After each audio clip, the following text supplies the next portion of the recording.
ವ್ಯಾಖ್ಯಾಮುದ್ರಾಂ ಕರಸರಸಿಜೈಃ ಪುಸ್ತಕಂ ಶಂಖಚಕ್ರೆ ಬಿಭ್ರದ್ಭಿನ್ನಸ್ಫಟಿಕರುಚ್ರೆ ಪುಂಡರೀಕೆ ನಿಷಣ್ಣಃ ಅಮ್ಲಾನಶ್ರೀರಮೃತವಿಶದೈರಂಶಭಿಪ್ಲಾವಯನ ಮಾಮಾವಿರ್ಭೂಯಾತ್ ಅನಗಮಹಿಮಾ ಮಾನಸೇ ವಾಗಧೀಶಃ. ನಮಸ್ತೆ ಪ್ರಾಣೇಶ ಪ್ರಣತ ವಿಭವಾಯಾವನಿಮಗಾಃ ನಮಃ ಸ್ವಾಮಿನ್ ರಾಮಪ್ರಿಯತಮನಮನ್ ಗುರುಗುಣ. ನಮಸ್ತುಭ್ಯಂ ಭೀಮಪ್ರಬಲತಮ ಕೃಷ್ಣೇಷ್ಟಭಗವನ್ನಮ ಶ್ರೀಮನ್ಮಧ್ವಪ್ರದಿಶ ಸುದೃಶನ್ನೋ ಜಯ ಜಯ ಶ್ರೀ ಗುರುಭ್ಯೋ ನಮಃ. ನಾರಾಯಣಂ ಸುರಗುರುಂ ಜಗದೇಕನಾಥಂ ಭಕ್ತಪ್ರಿಯಂ ಸಕಲಲೋಕನಮಸ್ಕೃತಂಚ ತ್ರೈಗುಣ್ಯವರ್ಜಿತಮಜಂ ವಿಭುಮಾದ್ಯಮೀಶಂ ವಂದೇ ಭವಗ್ರಂ ಅಮರಾಸುರಸಿದ್ಧವಂದ್ಯಂ. ನಾರಾಯಣಂ ನಮಸ್ಕೃತ್ಯ ನರಂಚೈವ ನರೋತ್ತಮಂ ದೇವೀಂ ಸರಸ್ವತೀಂ ವ್ಯಾಸಂ ತತೋ ಜಯಮುದೀರಯೇ. ವೇದವ್ಯಾಸರ ಮಹಾಭಾರತದ ಚಿಂತಕರಿಗೆ ವಂದನೆಗಳು. ವ್ಯಾಸಭಾರತದ ಮಹಾಪರ್ವ ಉದ್ಯೋಗ ಪರ್ವದ ಚಿಂತನೆ. ವಿಶೇಷವಾಗಿ ಭಾರತದಲ್ಲಿ ವಿರಾಟೋದ್ಯೋಗ ಸಾರವಾನ್ ಅಂತ ಹೇಳ್ತಾ ವಿರಾಟ ಪರ್ವಕ್ಕೆ ಮತ್ತು ಉದ್ಯೋಗ ಪರ್ವಕ್ಕೆ ಮಹಾಭಾರತದಲ್ಲೇ ಅತ್ಯುನ್ನತವಾದ ಸ್ಥಾನಮಾನ ಇದೆ. ವಿರಾಟ ಪರ್ವದಲ್ಲಿ ಭೀಮಸೇನನ ಪೌರುಷ ಪಾರಮ್ಯ ಎತ್ತಿ ಕಂಡರೆ, ಉದ್ಯೋಗ ಪರ್ವದಲ್ಲಿ ಶ್ರೀಕೃಷ್ಣನ ವಾಸುದೇವನ ಮಹಿಮೆ ಅತ್ಯದ್ಭುತವಾಗಿ ವ್ಯಾಸರಿಂದ ಕೆತ್ತಲ್ಪಟ್ಟಿದೆ. ಹೀಗಾಗಿ ಉದ್ಯೋಗ ಪರ್ವವು ಮತ್ತೆ ಒಳಗೆ 10 ಅವಾಂತರ ಪರ್ವಗಳನ್ನು ಒಳಗೊಂಡಿದೆ. 106 ಅಧ್ಯಾಯಗಳಿಂದ ತುಂಬಿ ಸುಮಾರು 7,000 ಶ್ಲೋಕಗಳನ್ನು ಹರವಿಕೊಂಡಿದೆ. ಈಗಾಗಲೇ ವಿರಾಟನ ನಗರದಲ್ಲಿ ವಿವಾಹವನ್ನು ನಡೆಸಿಕೊಂಡ ಬಳಿಕ ಪಾಂಡವರು ಮತ್ತೆ ವಿರಾಟನಲ್ಲಿ ಸಭೆ ಸೇರಿದ್ದಾರೆ. ಶ್ರೀಕೃಷ್ಣನ ಮುಂಚೂಣಿಯಲ್ಲಿ ಮುಂದಿನ ನಡೆಗಾಗಿ ಚಿಂತನೆಯನ್ನು ನಡೆಸಿದ್ದಾರೆ. ಹೇಗೆ ಮತ್ತೆ ಅರ್ಧ ರಾಜ್ಯವನ್ನು ಪಡೆಯಬಹುದು ಅನ್ನುವ ನೆಲೆಯಲ್ಲಿ ಕೃಷ್ಣ ಹೇಳುತ್ತಾನೆ, ಅಧರ್ಮಯುಕ್ತಂ ನಹಿ ಕಾಮಯೇತ. ಧರ್ಮರಾಜ ಅಧರ್ಮದ ಮಾಧ್ಯಮದಲ್ಲಿ ರಾಜ್ಯವನ್ನು ಬಯಸುವುದಿಲ್ಲ. ರಾಜ್ಯಾರ್ಧದಾನಾಯ ಯುಧಿಷ್ಠಿರಸ್ಯ. ಧರ್ಮರಾಜನಿಗೆ ಅರ್ಧ ರಾಜ್ಯ ಸಿಗುವುದು ನ್ಯಾಯಯುತವಾಗಿದೆ. ಹಿಂದೆ ಪಾಂಡವೇ ರಾಜ್ಯಭಾರ ಮಾಡಿದ್ದ ಮತ್ತು ಇಂದ್ರಪ್ರಸ್ಥದಲ್ಲಿ ಆಳ್ವಿಕೆಯನ್ನು ನಡೆಸಿದ್ರು. ಕರಾರುವಿನಂತೆ ಮತ್ತೆ ಅವರು ಪಡೆಯಬೇಕಾಗಿದೆ ಅನ್ನುವ ವಿಷಯವನ್ನು ಮುಂದಿಟ್ಟಾಗ ಬಲರಾಮ ಅಸಮಾಧಾನವನ್ನು ತೋರ್ಪಡಿಸ್ತಾನೆ. ಅವರಲ್ಲಿ ಬೇಡುವ ಬೇಡಿಕೆಯನ್ನಿಟ್ಟುಕೊಳ್ಳುವ ಅನ್ನುವ ನೆಲೆಯಲ್ಲಿ ಆತನ ಧೋರಣೆ ಕಂಡಾಗ ಸಾತ್ಯಗಿ ಬಹಳಷ್ಟು ವಿರೋಧವನ್ನು ವ್ಯಕ್ತಪಡಿಸ್ತಾನೆ. ಹೀಗಾಗಿ ದೃಪದ ರಾಜ ತನ್ನ ಮಗಳಿಗಾದ ಅವಮಾನದಿಂದ ಬಹಳಷ್ಟು ಜರ್ಜರಿತನಾಗಿ ಆತ ಹೇಳುತ್ತಾನೆ, ಗರ್ದವೇ ಮಾರ್ದವಂ ಕುರಿಯಾತ್ ಗೋಷುತೀಷ್ಣಂ ಸಮಾಚರೇತ್ ಅಂತಾನೆ. ಕತ್ತೆಗೆ ಉಪಚಾರ ಮಾಡಬೇಕು, ಪೆತ್ತಕ್ಕೆ ಬೆಡುಕೊಡ್ಬೇಕಲ್ಲ ಅಂತ ಕೇಳುತ್ತಾನೆ. ಇದು ಯಾವ ನ್ಯಾಯ ಅಂತ ಕೇಳಿಕೊಂಡೆ. ಕೌರವರನ್ನು ಬೇಡಬೇಕು, ಪಾಂಡವರು ಹೋಗಿ ಕೇಳಬೇಕು ಅಂದರೆ ಚೆನ್ನಾಗಿಲ್ಲ. ನನ್ನ ಪುರೋಹಿತರಲ್ಲಿ ನಾನು ಹೇಳಿ ದೌತ್ಯದ ಸಂಪಾದನೆ ಮಾಡಿಸ್ತೇನೆ ಅಂತ ಹೇಳಿ ಪುರೋಹಿತನನ್ನು ಕಳಿಸ್ತಾನೆ. ಒಳ್ಳೆ ಯೋಗ್ಯ ಬ್ರಾಹ್ಮಣ ಹೇಳಲಿಕ್ಕೆ ಬರುವವ ಅವನನ್ನು ಕಳಿಸಿಕೊಟ್ಟ. ಇತ್ತ ಕೃಷ್ಣ ಕೆಲಸ ಆಯಿತು ಅಂತೇಳಿ ದ್ವಾರಕೆಗೆ ಹೊರಟ. ಮತ್ತೆ ದ್ವಾರಕೆಯಲ್ಲಿ ತೆರಳಿ ನಿಂತ ಕೃಷ್ಣನನ್ನು ಸಹಾಯಕ್ಕಾಗಿ ಅರ್ಜುನ ಹೊರಡ್ತಾನೆ. ಅರ್ಜುನ ಹೊರಟ ವಿಷಯ ತಿಳಿದು ಕೌರವ ವೇಗವಾದ ಕುದುರೆಯಿಂದ ಮೊದಲು ಹೋಗಿ ಕೃಷ್ಣನಲ್ಲಿ ಸೇರ್ತಾನೆ. ಮಲಗಿದ ಕೃಷ್ಣನಿಗೆ ವಿಶ್ರಾಂತಿ ಇರಲಿ ಹೇಳಿ ಮೊದಲು ಬಂದ ಕೌರವ ಅವನ ಪಕ್ಕದಲ್ಲಿದ್ದ ತಲೆಯ ಪಕ್ಕದಲ್ಲಿದ್ದ ಆಸನದಲ್ಲಿ ಕೂತ್ಕೊಳ್ಳುತ್ತಾನೆ. ಮತ್ತೆ ಆಗತಾನೆ ಒಳಗೆ ಬಂದ ಅರ್ಜುನ ಕೃಷ್ಣನನ್ನು ನೋಡಿ ಪಾದದ ಸನಿಹ ನಿಂತಿರುತ್ತಾನೆ. ಎಚ್ಚರವಾದಂತೆ ನಟಿಸಿದ ಕೃಷ್ಣ ಮೊದಲು ನೋಡ್ತಾನೆ ಅರ್ಜುನನನ್ನು. ಎಲ್ಲ ಮಿತ್ರ ಯಾವತ್ತು ಬಂದೆ ಏನಾಗಬೇಕು ಅಂತ ಕೇಳ್ತಾನೆ. ಈತ ದುರ್ಯೋಧನ ನಾನು ಮೊದಲು ಬಂದಿದ್ದೇನೆ ಅಂದ. ಸರಿ, ನೀನು ಮೊದಲು ಬಂದೆ, ಅವನ ಮೊದಲು ಕಂಡ, ಹೀಗಾಗಿ ನಾನಿಬ್ಬರಿಗೂ ಸಹಾಯ ಮಾಡುತ್ತೇನೆ. ಆದರೆ ಚಿಕ್ಕವರಿಗೆ ಯಾವಾಗಲೂ ಮೊದಲು ಕೇಳಬೇಕು ಅಂತ ಕ್ರಮ. ಹಾಗಾಗಿ ಅರ್ಜುನ ನಿನಗೇನು ಬೇಕು? ಒಂದೆಡೆ ನಾನು ಆಯುಧ ಹಿಡಿಯದೇ ಬರ್ತೇನೆ ಸಹಾಯಕ್ಕೆ ಒಬ್ಬಂಟಿಗನಾಗಿ, ಮತ್ತೊಂದೆಡೆ 10 ಲಕ್ಷ ನನ್ನ ಮಕ್ಕಳು ಗೋಪರಲ್ಲಿ ಹುಟ್ಟಿದವರು ನಾರಾಯಣ ಸೈನ್ಯ ಇದೆ, ನನ್ನಾಗೆ ಪೌರುಷವಂತರೆ ಅವರು ಬರ್ತಾರೆ ಅಂತ. ಸ್ವಾಮಿ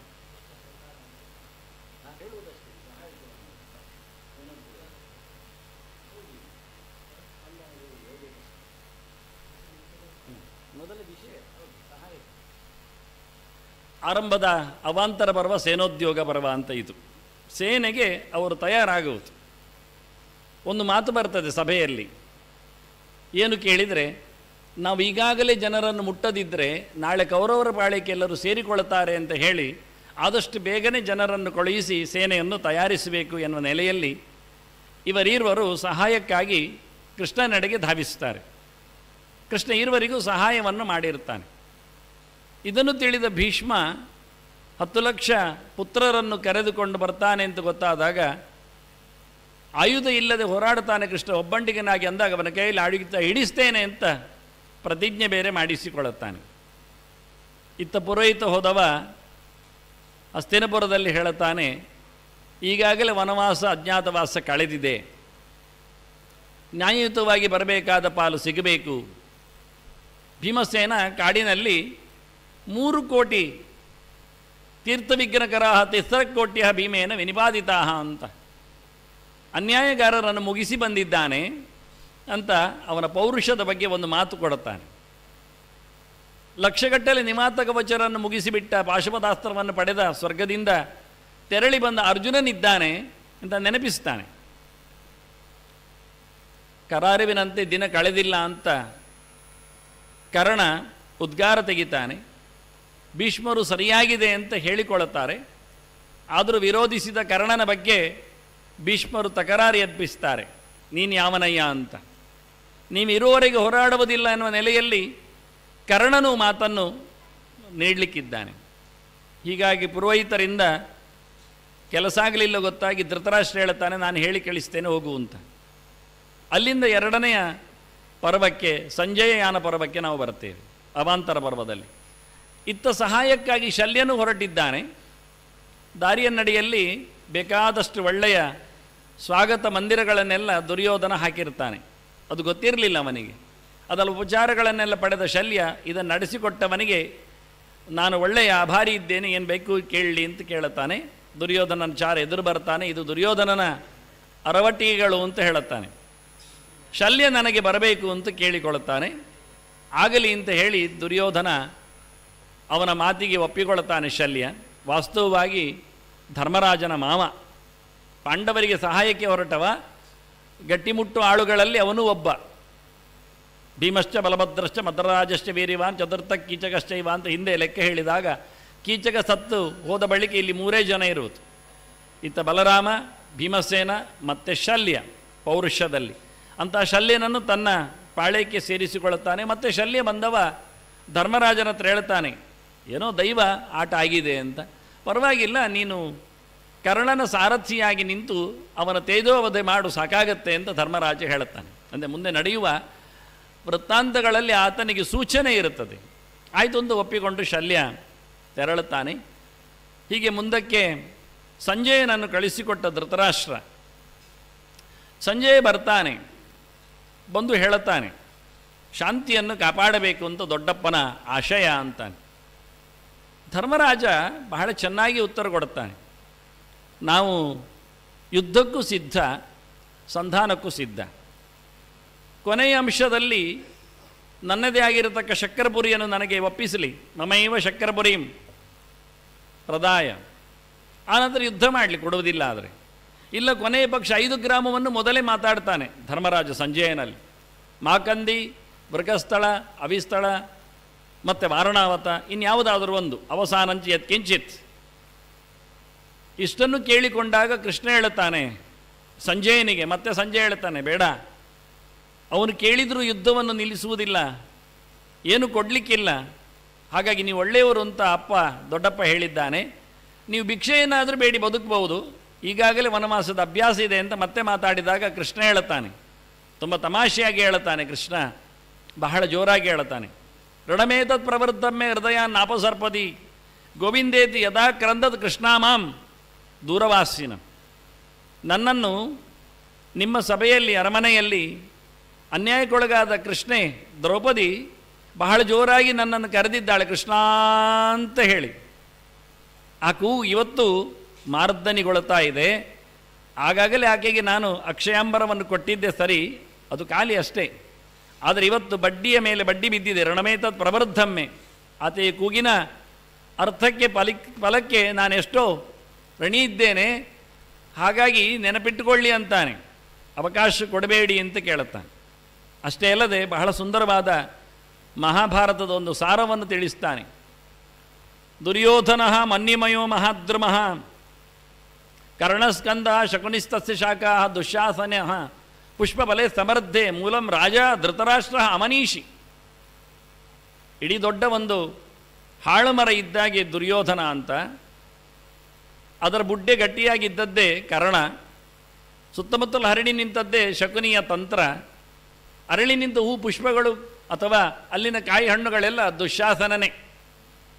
ಹೀಗಾಗಿ ಇದಕ್ಕೆ ಬೇರು ಗಟ್ಟಿ ಯಾರು ಕೇಳಿದರೆ ಬುದ್ಧಿಶೂನ್ಯನಾದ ಧೃತರಾಷ್ಟ್ರ ಕುರುಡ. ಇತ್ತ ನೋಡು ಮರ ನಮ್ಮದು. ಯುಧಿಷ್ಠಿರ ಧರ್ಮಮಯೋ ಮಹಾದ್ರುಮಃ ಸ್ಕಂದೋರ್ಜುನ ಭೀಮಸೇನೋಸ್ಯ ಶಾಖಾ ಮಾದ್ರಿ ಸುತೌ ಪುಷ್ಪಬಲೆ ಸಮೃದ್ಧೆ ಮೂಲಂತ್ವಹಂ ಬ್ರಹ್ಮಚ ಬ್ರಾಹ್ಮಣಶ್ಚ. ಧರ್ಮರಾಜನ ಧರ್ಮಮಯವಾದ ಮರಕ್ಕೆ ಗಟ್ಟಿಮುಟ್ಟಾದ ಬುಡ್ಡೆಯಾಗಿ ನಿಂತವ ಅರ್ಜುನ, ಸುತ್ತ ಹರಿದು ನಿಂತ ಎಲ್ಲ ಶಾಖೋಪಶಾಖೆಗಳು, ಟೊಂಗಿ ಟಿಸಿಲುಗಳು ಭೀಮಸೇನ, ಅದರಲ್ಲಿ ಅರಳಿ ಬಂದಿರತಕ್ಕ ಹೂಗಳು ಪುಷ್ಪಗಳು ಇವೆಲ್ಲ, ಜೊತೆಯಲ್ಲಿ ಹಣ್ಣು ಹಂಪಲುಗಳೆಲ್ಲ ಮಾದ್ರಿಯ ಮಕ್ಕಳು ನಕುಲ ಸಹದೇವರು. ಇದಕ್ಕೆ ಬೇರು ನಾನೇ, ಅದಕ್ಕೆ ಸಂಬಂಧಪಟ್ಟಂತೆ ಶಾಸ್ತ್ರ ವೇದ, ಅಷ್ಟೇ ಅಲ್ಲದೆ ಅದನ್ನು ತಿಳಿದ ಜ್ಞಾನಿಗಳು. ಹೀಗಾಗಿ ಇದನ್ನು ಉಳಿಸಿಕೊಳ್ಳಬೇಕು ಅಂತ ನೆನಪಿಸಿ ಬಿಡ್ತಾನೆ. ಬಹಳ ಸಾರವತ್ತಾದ ಮಾತನ್ನು ತಿಳಿಸಿಕೊಡುತ್ತಾನೆ. ಸಂಜಯನನ್ನು ಕಳಿಸಿಕೊಡುತ್ತಾರೆ. ಎಲ್ಲ ಕುಶಲವನ್ನು ಕೇಳುತ್ತಾನೆ ಧರ್ಮರಾಜ ಬಂದಾಗಲೇ. ಸಂಜಯನಲ್ಲಿ ಎಲ್ಲರೂ ಕ್ಷೇಮವೇ ಅಂತ ತಾರತಮ್ಯ ಪ್ರಕಾರವಾಗಿ ಎಲ್ಲರನ್ನೂ ತಿಳಿಸ್ತಾನೆ. ಹಾಗೆಯೇ ಹೋಗುವಾಗಲೂ ಎಲ್ಲರನ್ನು ಕೇಳಿದೆ ಅಂತ ಹೇಳುತ್ತಾನೆ. ಅಲ್ಲಿನ ದಾಸವರ್ಗದನ್ನು, ಭೃತ್ಯವರ್ಗದವರನ್ನು ಎಲ್ಲ ನೆನಪಿಸಿಕೊಳ್ಳುತ್ತಾನೆ. 13 ವರ್ಷದ ನಂತರವೂ ಧರ್ಮರಾಜ. ಸಂಜೆ ಹೊರಟಿದ್ದಾನೆ. ಬರುವಾಗ ರಾತ್ರಿಯಾಗಿದೆ. ಕಾವಲುಗಾರನ ಹತ್ರ ಧೃತರಾಷ್ಟ್ರನಿಗೆ ಬಂದಿದ್ದೇನೆ ಅಂತ ಹೇಳಿದ. ಆಯಿತು ಬರಮಾಡಿಸು ಅಂತಾನೆ. ಆಗುವುದಿಲ್ಲ ಅಂದ. ಒಳಗೋದವ ಸರಿ ಬೈದ ಧೃತರಾಷ್ಟ್ರನಿಗೆ, ನಿನ್ನಿಂದಾಗಿ ಸಭೆ ಉಪಪ್ಲಾವ್ಯದಲ್ಲಿ ಆದತ್ತು. ಸೇರಿಕೊಂಡ ಸಮಾವೇಶ ನಡೆದ ತಾಣ ಉಪಪ್ಲಾವ್ಯ. ಅಲ್ಲಿಂದ ಸಂಜೆ ಹೊರಟು ಬಂದಿದ್ದಾನೆ. ಚೆನ್ನಾಗಿ ಧೃತರಾಷ್ಟ್ರನಿಗೆ ಸರಿಯಾಗಿಲ್ಲ ನಿನ್ನ ಧೋರಣೆ ಅಂತ ಹೇಳಿದ. ಏನಾಯಿತು ಕೇಳ್ತಾನೆ. ನನಗೆ ಆಯಾಸ ಆಗಿದೆ, ನಾಳೆ ಹೇಳುತ್ತೇನೆ ಅಂದ. ಹೋಗಿ ಮಲಗಿದ. ಧೃತರಾಷ್ಟ್ರನಿಗೆ ನಿದ್ದೆ ಬರಲಿಲ್ಲ. 3ನೇ ಅವಾಂತರ ಪರ್ವ ಪ್ರಜಾಗರ ಪರ್ವ ಅಂತ ವಿದುರನನ್ನು ಕರೆ ಮಾಡಿಸಿಕೊಂಡ. ನನಗೆ ಸಂಕಟ ಆಗ್ತಾ ಇದೆ, ಇನ್ನು ಮಾತಾಡಿಲ್ಲ ಸಂಜೆ ಅಲ್ಲಿಂದ ಬಂದವ, ಏನಾಯಿತು ಅಂತ. ನಿದ್ದೆ ಬರ್ತಾ ಇಲ್ಲ ಅಂದಾಗ ವಿದುರ ತಮಾಷೆ ಮಾಡ್ತಾನೆ. ಸುಮಾರಾಗಿ ಹೃತಸ್ವಂ ಕಾಮಿನಂ ಚೋರಂ ಆವಿಶಂತಿ ಪ್ರಜಾಗರಾಹ ಅಂತ. ಸೊತ್ತು ಕೊಳ್ಳೆ ಹೊಡೆದವನಿಗೆ ನಿದ್ದೆ ಬರುವುದಿಲ್ಲ, ಲೆಕ್ಕ ಮಾಡ್ತಾ ಇರ್ತಾನೆ ರಾತ್ರಿ ಬೆಳಿಗ್ಗೆವರೆಗೆ.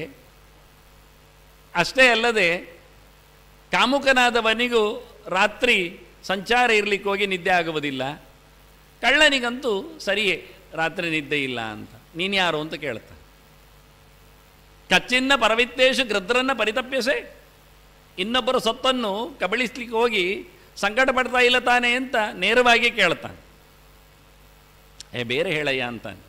ನೀತಿವಂತಿಕೆಯ ಮಾತುಗಳನ್ನು ಹೇಳು ಅಂತಾನೆ. ಹೌದೌದು, ಬಹಳಷ್ಟು ಚಂದವಾದ ಮಾತುಗಳು ಹೇಳ್ತಾನೆ. ಅಂದರೆ ಬೆಳಗಾಗಿನವರೆಗೂ ಹೇಳ್ತಾನೆ, ಇರಲಿ. ಅಲ್ಲಿ ಕೊನೆಯ ಒಂದು ಮಾತನ್ನು ಹೇಳುತ್ತೇನೆ.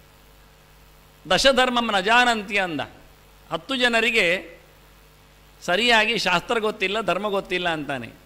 ಯಾರು ಕೇಳಿದರೆ ಮತ್ತಃ ಪ್ರಮತ್ತಃ ಉನ್ಮತ್ತಃ, ಕುಡಿದಿದ್ದಾನೆ ಯಾರು ಅವನಿಗೆ ಅರ್ಥ ಆಗುವುದಿಲ್ಲ. ಯಾರು ಬೇರೆ ಕಡೆಗೆ ಮನಸ್ಸು ಹರಿಸಿದ್ದಾನೆ ಅವನಿಗೆ ಗೊತ್ತಾಗುವುದಿಲ್ಲ. ಅದರೊಟ್ಟಿಗೆ ಯಾರು ಸರಿಯಾಗಿ ತಲೆಯನ್ನು ಇಟ್ಟುಕೊಂಡಿಲ್ಲ, ಹುಚ್ಚನಾಗಿದ್ದಾನೆ, ಅವನಿಗೂ ಏನು ಗೊತ್ತಾಗುವುದಿಲ್ಲ ವಿಷಯ. ಶ್ರಾಂತಃ ಕ್ರುದ್ಧಃ ಬುಭುಕ್ಷಿತಃ, ಯಾರು ಆಯಾಸಪಟ್ಟಿದ್ದಾನೆ ಅವನಿಗೆ ಅರ್ಥ ಆಗುವುದಿಲ್ಲ. ಯಾರು ಕೋಪದಲ್ಲಿ ಕೂತಿದ್ದಾನೆ ಅವನಿಗೆ ಹೇಳಲಿಕ್ಕೆ ಹೋಗಬೇಡಿ. ಯಾರು ಅಸವೆಯಲ್ಲಿ ನಿಂತಿದ್ದಾನೆ ಅವನು ಕೇಳುವುದಿಲ್ಲ. ಜತೆಯಲ್ಲಿ ಲುಬ್ಧಃ ಭೀತಶ್ಚ ಕಾಮೇಶ್, ಯಾರು ಆಸೆಪೂರ್ವಕ ಇದ್ದಾನೆ, ಲೋಭಿ ಇದ್ದಾನೆ, ಪಿಟ್ಟಾಸೆ ಇರ್ತಾನೆ, ಅವನಿಗೂ ಏನು ಅರ್ಥ ಆಗುವುದಿಲ್ಲ. ಹೇಳಲಿಕ್ಕೆ ಹೋದರೆ ದಾನ ಧರ್ಮದ ಬಗ್ಗೆ ಅವನು ಹೇಳಲಿಕ್ಕೆ ಬರಬೇಡಿ. ಅದರೊಟ್ಟಿಗೆ ಹೆದರಿಕೊಂಡವನು ಸಹ ಏನನ್ನು ಕೇಳುವುದಿಲ್ಲ, ಭಯವನ್ನಷ್ಟೇ ಪಟ್ಟಿರುತ್ತಾನೆ. ಹಾಗೆ ವಿಚಿತ್ರವಾದ ಕಾಮನೆಗಳಲ್ಲಿ ಕೂತವನಿಗೂ ಧರ್ಮದ ವ್ಯಾಖ್ಯೆ ಅರ್ಥ ಇಲ್ಲ ಅಂತಾನೆ.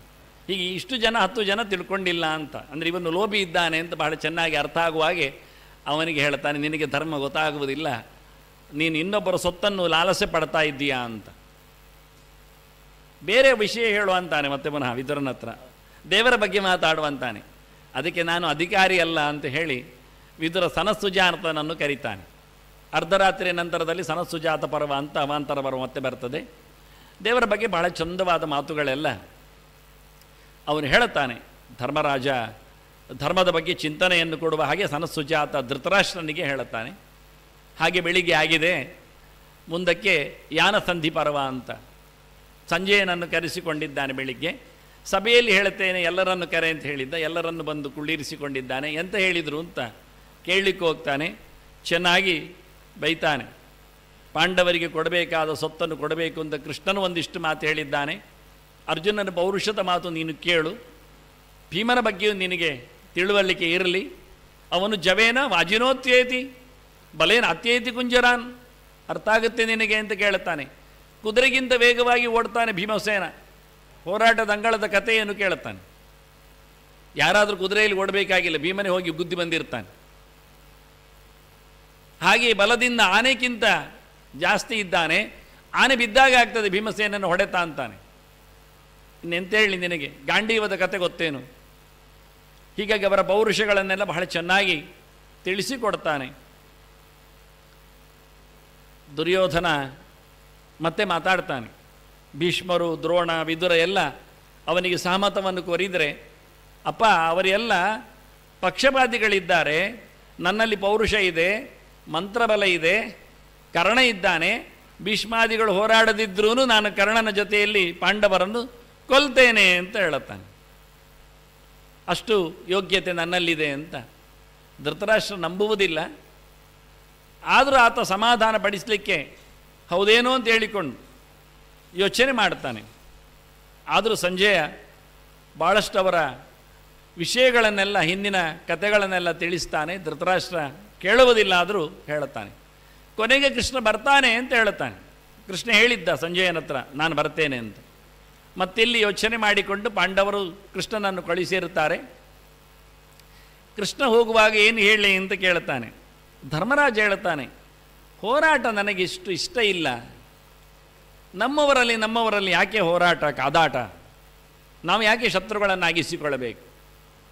ಭೀಮಸೇನ ಹೇಳುತ್ತಾನೆ, ನಿಚೈರ್ಭೂತ್ವಾನಿ ಅಸ್ಯಾಮಹ, ನಾವು ಹಾಗೆ ಅವರ ಅಡಿಯಾಳಾಗಿ ಇರುತ್ತೇವೆ ಅಂತಾನೆ. ಕೃಷ್ಣ ಹೇಳ್ತಾನೆ, ಏನಯ್ಯ ಕಾಡಿಗೆ ಹೋಗಿ ಬಹಳಷ್ಟು ಸುಸ್ತಾಗಿ ಇರುವಂತೆ ಉಂಟು, ಹೋರಾಟ ಇಷ್ಟಪಡ್ತಾ ಇಲ್ಲ. ಹಾಗಲ್ಲ, ನನಗೆ ಪೌರುಷ ಇದೆ.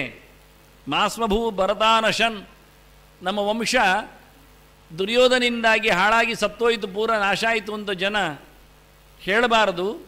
ಹಾಗಾಗಿ ನನ್ನಲ್ಲಿ ಬೇಕಾದಷ್ಟು ಸಾಮರ್ಥ್ಯ ಇದೆ, ಇಡೀ ಬ್ರಹ್ಮಾಂಡವನ್ನೇ 2 ತೋಳಿನಿಂದ ಹೊಡೆದಾಕಬಲ್ಲೆ. ಹಾಗಾಗಿ ನಾಶ ಬೇಡ ಅಂತ ಸಾಮಾಜಿಕವಾದ ಕಳಕಳಿಯಲ್ಲಿ ಹೇಳಿದೆ ಅಂತಾನೆ.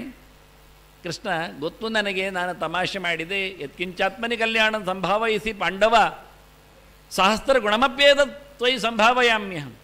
ನೀನು ಹೇಳಿಕೊಂಡದ್ದು ಕಡಿಮೆ ಅಂತ ನನಗೆ ಗೊತ್ತಿದೆ, 1000 ಪಟ್ಟು ನಿನ್ನಲ್ಲಿ ಶಕ್ತಿ ಹೆಚ್ಚಿದೆ ಅಂತ ನನಗೆ ಗೊತ್ತಿದೆ. ಆದರೂ ಕೇಳಿದೆ, ಏನು ನಿನ್ನ ಅಭಿಪ್ರಾಯ ಅರ್ಜುನ ಅಂತಾನೆ. ಹಾಗೆ ಹೋರಾಟ ಏಕೆ? ನಾನು ಯುದ್ಧಕ್ಕೆ ಸಿದ್ಧ, ಆದರೂ ಕೃಷ್ಣ ನಿನ್ನಿಚ್ಛೆ ಅಂತಾನೆ. ನಕುಲ ಯುದ್ಧ ಏಕೆ ಅಂದ, ನೀತಿಶಾಸ್ತ್ರದ ಬಗ್ಗೆ ಚಿಂತನೆ ಕೊಡ್ತೇನೆ ಅಂದ. ಸಹದೇವ ನಾವ್ಯಾಕೆ ಬಗ್ಗಬೇಕು, ಹೋರಾಟ ನಡೆಸುವ ಅಂದ. ಆಗ ಸಾತ್ಯಗಿ ಬಹಳ ಚೆನ್ನಾಗಿದೆ, ನನ್ನ ಅಭಿಪ್ರಾಯ ಅದೇ ಅಂತಾನೆ. ಎಲ್ಲರೂ ಹೌದು ಯುದ್ಧ ಅಂತ ಕೂಗುವಾಗ ದ್ರೌಪದಿ ಹತ್ರ ಕೇಳುತ್ತಾನೆ. ಆಕೆ ಕೂದಲು ಬಿಚ್ಚಿಕೊಂಡದ್ದನ್ನು ಎದುರು ಹಾಕ್ಕೊಂಡು ಬಂದು ನಮಸ್ಕಾರ ಮಾಡಿ ಹೇಳ್ತಾಳೆ, ಇವರೆಲ್ಲ ಹೋರಾಡುವುದಿಲ್ಲ ಅಂತಾದರೆ ಕೃಷ್ಣ ನನಗಾದ ಅನ್ಯಾಯಕ್ಕೆ ಪಿತಾಮೇ ಯೋತ್ಸ್ಯತೆ ವೃದ್ಧ ಸಹಪುತ್ರೈ ಸಬಾಂಧವೈ, ನನ್ನ ಮುದುಕ ಅಪ್ಪ ಹೋರಾಡ್ತಾನೆ, ನನಗಾದ ಅನ್ಯಾಯಕ್ಕೆ ಶಾಸ್ತಿಗಾಗಿ ಮಕ್ಕಳ ಜೊತೆಯಲ್ಲಿ ಅಂತ ಹೇಳಿ ಅಳ್ತಾಳೆ. ಕೃಷ್ಣ ಕಣ್ಣೊರೆಸಿ ಪಾದಕ್ಕೆ ಬಿದ್ದ ಕಣ್ಣೀರನ್ನು ನೋಡಿಕೊಂಡು ಮುಂದಾಗುವ ಅವಸಾನದ ಬಗ್ಗೆ ಎಚ್ಚರ ಕೊಟ್ಟು ತೆರಳುತ್ತಾನೆ. ಮತ್ತು ಧರ್ಮರಾಜ ಹೋಗುವಾಗ ಹೇಳುತ್ತಾನೆ, ಯುದ್ಧಕ್ಕೆ ಹೆಚ್ಚು ಒತ್ತು ಕೊಡಬೇಡ. ಆಯಿತು ಅಂದ ಕೃಷ್ಣ. ಬಂದ ಕೃಷ್ಣ ಭಗವದ್ಧ್ಯಾನ ಪರ್ವ ಅಂತ ಬರುವಾಗ ಬರುವುದು ಗೊತ್ತಾಗಿದೆ ಧೃತರಾಷ್ಟ್ರನಿಗೆ. ವೃಕಸ್ಥಳದವರೆಗೆ ಬಂದಿದ್ದಾನೆ ಕೃಷ್ಣ, ರಾತ್ರಿ ತಂಗಿದ್ದಾನೆ, ಇನ್ನು ನಾಳೆ ಬರಲಿಕ್ಕೆ. ಶಲ್ಯನನ್ನು ಹಿಡಿದು ಹಾಕಿದ ಹಾಗೆ ಕೃಷ್ಣನನ್ನು ಹಿಡಿದಾಕಬೇಕು ಅಂತ ಬಹಳಷ್ಟು ಒಳ್ಳೆಯ ವಿಶ್ರಾಂತಿ ಧಾಮಗಳನ್ನೆಲ್ಲ ದುರ್ಯೋಧನ ಸಾಲುದ್ದಕ್ಕೆ ಮಾಡಿದ್ದಾನೆ. ಯಾವುದನ್ನೂ ನೋಡದೆ ಶ್ರೀಕೃಷ್ಣ ನೇರ ಹಸ್ತಿನಪುರಕ್ಕೆ ಬರ್ತಾ ಇದ್ದಾನೆ. ಬರುವಾಗ ಕೃಷ್ಣನಿಗೆ ನಾನು ಬೇಕಾದಷ್ಟು ರತ್ನಗಳನ್ನು ದುಡ್ಡುಗಳನ್ನೆಲ್ಲ ಕೊಡ್ತೇನೆ ಅಂತ ಧೃತರಾಷ್ಟ್ರ ಹೇಳಿಕೊಳ್ತಾ ಇದ್ದಾನೆ. ಒಳ್ಳೊಳ್ಳೆಯ ಬಂಗಾರದ ರಥಗಳನ್ನು, ಅಸಮವಾದ ಪರಾಕ್ರಮವುಳ್ಳ ಕುದುರೆಗಟ್ಟಿದ ರಥಗಳನ್ನು ಕೊಡ್ತೇನೆ, 8 ಮಾವುತರುಳ್ಳ ಆನೆಗಳನ್ನೆಲ್ಲ ಕೊಡ್ತೇನೆ, ಚೀನಾದಲ್ಲಿ ಬಂದಿರತಕ್ಕಂಥ ಒಳ್ಳೆಯ ಅಜಿನಗಳನ್ನು ಕೊಡ್ತೇನೆ, ಹಾಗೆ ಉಣ್ಣೆಯ ಬಟ್ಟೆಗಳ ರಾಶಿಗಳನ್ನೆಲ್ಲ ಇಡ್ತೇನೆ, ದಾಸಿಯರನ್ನೆಲ್ಲ 100 ಗಟ್ಟಲೆ ನೀಡ್ತೇನೆ. ಒಮ್ಮೆ ಬಾಯಿ ಮುಚ್ಚಿಕೋ ಅಂದ. ಅನ್ಯತ್ ಕುಂಭಾದ ಪಾಪೂರ್ಣಾತ್ ಅನ್ಯತ್ ಪಾದಾವನೇ ಜನಾತ್ ಅನ್ಯತ್ ಕುಶಲ ಸಂಪ್ರಶ್ನ ನೈವೇಚ್ಛದಿ ಜನಾರ್ದನ. ಕೃಷ್ಣನಿಗೇನು ಬೇಡ ಮಾರಾಯ, ಒಳ್ಳೆಯ ಒಂದು ಪೂರ್ಣಕುಂಭ ಸ್ವಾಗತ, ಹೃದಯವಂತಿಕೆ ಬೇಕು. ಭಕ್ತಿರಸ ತುಂಬಿದ ಮನಸ್ಸಿನಲ್ಲಿ ಭಗವಂತನ ಬರಮಾಡಿಕೊಳ್ಳು, ಅವನ ಕಾಲು ತೊಳೆ ಅಂತಾನೆ. ಆ ನೀರನ್ನು ತಲೆಯಲ್ಲಿ ಹೊತ್ತುಗೋ, ಕ್ಷೇಮವೇ ಅಂತ ಕೇಳಿ ಕೃಷ್ಣನ ಮಾತು ನಡೆಸಿಕೊಡು, ಅದಕ್ಕಿಂತ ಹೆಚ್ಚಿಗೆ ಏನು ಬೇಕು ಅಂತ ಕೇಳ್ತಾನೆ. ಹೌದಲ್ಲ, ಮತ್ತು ಏನು ಕೊಡ್ಲಿಕ್ಕೆ ಹೋಗಿ ಲಂಚ ಅಂತ ತಿಳ್ಕೊಳ್ಳೋದು ಬೇಡಲ್ಲ ಅಂತಾನೆ. ಮತ್ತು ಇವನು ತನ್ನನ್ನು ಸಮಾಧಾನ ಪಟ್ಟಿಸಿಕೊಳ್ಳುತ್ತಾನೆ. ಹಾಗೆ ನೇರ ಕೃಷ್ಣ ಬಂದವ ಧೃತರಾಷ್ಟ್ರನನ್ನು ಮಾತಾಡಿಸ್ತಾನೆ. ಅಲ್ಲಿಂದ ಪಾಂಡವಿನ ಮನೆಗೆ ಕುಂತಿಗೆ ಮೋರೆ ತೋರಿಸ್ತಾನೆ, ಅಲ್ಲಿ ಮಾತಾಡ್ತಾನೆ. ಕುಂತಿಯಿಂದ ವಿದುರನಲ್ಲಿಗೆ ಬರ್ತಾನೆ. ಹೀಗೆ ಹಸ್ತಿನಪುರದ ದೊಡ್ಡ ಜನರನ್ನು ಮಾತಾಡಿಸ್ತಾನೆ. ವಿದುರ ನಂತರದಲ್ಲಿ ದುರ್ಯೋಧನನ ಅರಮನೆಗೆ, ಮೇಲ್ಮನೆಗೆ, ಉಪ್ಪರಿಗೆಯಲ್ಲಿದ್ದವ ಮೇಲಕ್ಕೆ ತೆರಳುತ್ತಾನೆ. ಅಲ್ಲಿ ಮಾತಾಡಿಕೊಂಡವ ದುರ್ಯೋಧನ ಹೇಳ್ತಾನೆ, ಊಟಕ್ಕೆ ಇಲ್ಲಿ ಅಂತ. ಆಗೋದಿಲ್ಲ ಅಂದ. ಏಕೆ ಅಂತಾನೆ. ಸಂಪ್ರೀತಿ ಭೋಜ್ಯಾನಿ ಅನ್ನಾನಿ ಆಪದ್ಭೋಜ್ಯಾನಿ ವಾ ಪುನಃ. ಊಟ ಆಗುವುದಾಗಿದ್ದರೆ 2 ವಿಷಯದಲ್ಲಿ ಊಟ ಆಗ್ತದೆ. ಒಂದು, ಇಷ್ಟ ಇದ್ದವರ ಮನೆಯಲ್ಲಿ ಇಷ್ಟವಾಗಿ ತಿನ್ನಲಿಕ್ಕೆ, ಹಸುವೆ ಇಲ್ಲದಿದ್ದರೂ ಗಮ್ಮತ್ತಿನಲ್ಲಿ ತಿನ್ನುವುದು ಪ್ರೀತಿಯ ಊಟ. ಇಲ್ಲದಿದ್ದರೆ ಹಸುವೆ ಆದವರ ಮನೆಯಲ್ಲಿ ಊಟ ಮಾಡೋದು, ಎಲ್ಲಿಯೂ ಆದರೂ ತೊಂದರೆ ಇಲ್ಲ, ಹಸುವೆ ಆಗಿದೆ ಆಗ್ತಾ ಇರಲ್ಲ ತಿನ್ನುವುದು ಅಂತ. ಒಂದು, ಇಷ್ಟ ಇದ್ದರೆ ತಿಂತಾರೆ, ಇಲ್ಲ ಹಸುವೆ ಆದರೆ ತಿಂತಾರೆ. ಅದು ಬಿಟ್ಟರೆ ಇನ್ನು 3ನೇ ಕತೆ ಇಲ್ಲ ಅಂತಾನೆ ಕೃಷ್ಣ. ಹಾಗಾಗಿ ನನಗೆ ನಿನ್ನಲ್ಲಿ ಇಷ್ಟ ಇಲ್ಲ, ನನಗೆ ಹಸುವೆ ಈಗ ಇಲ್ಲ.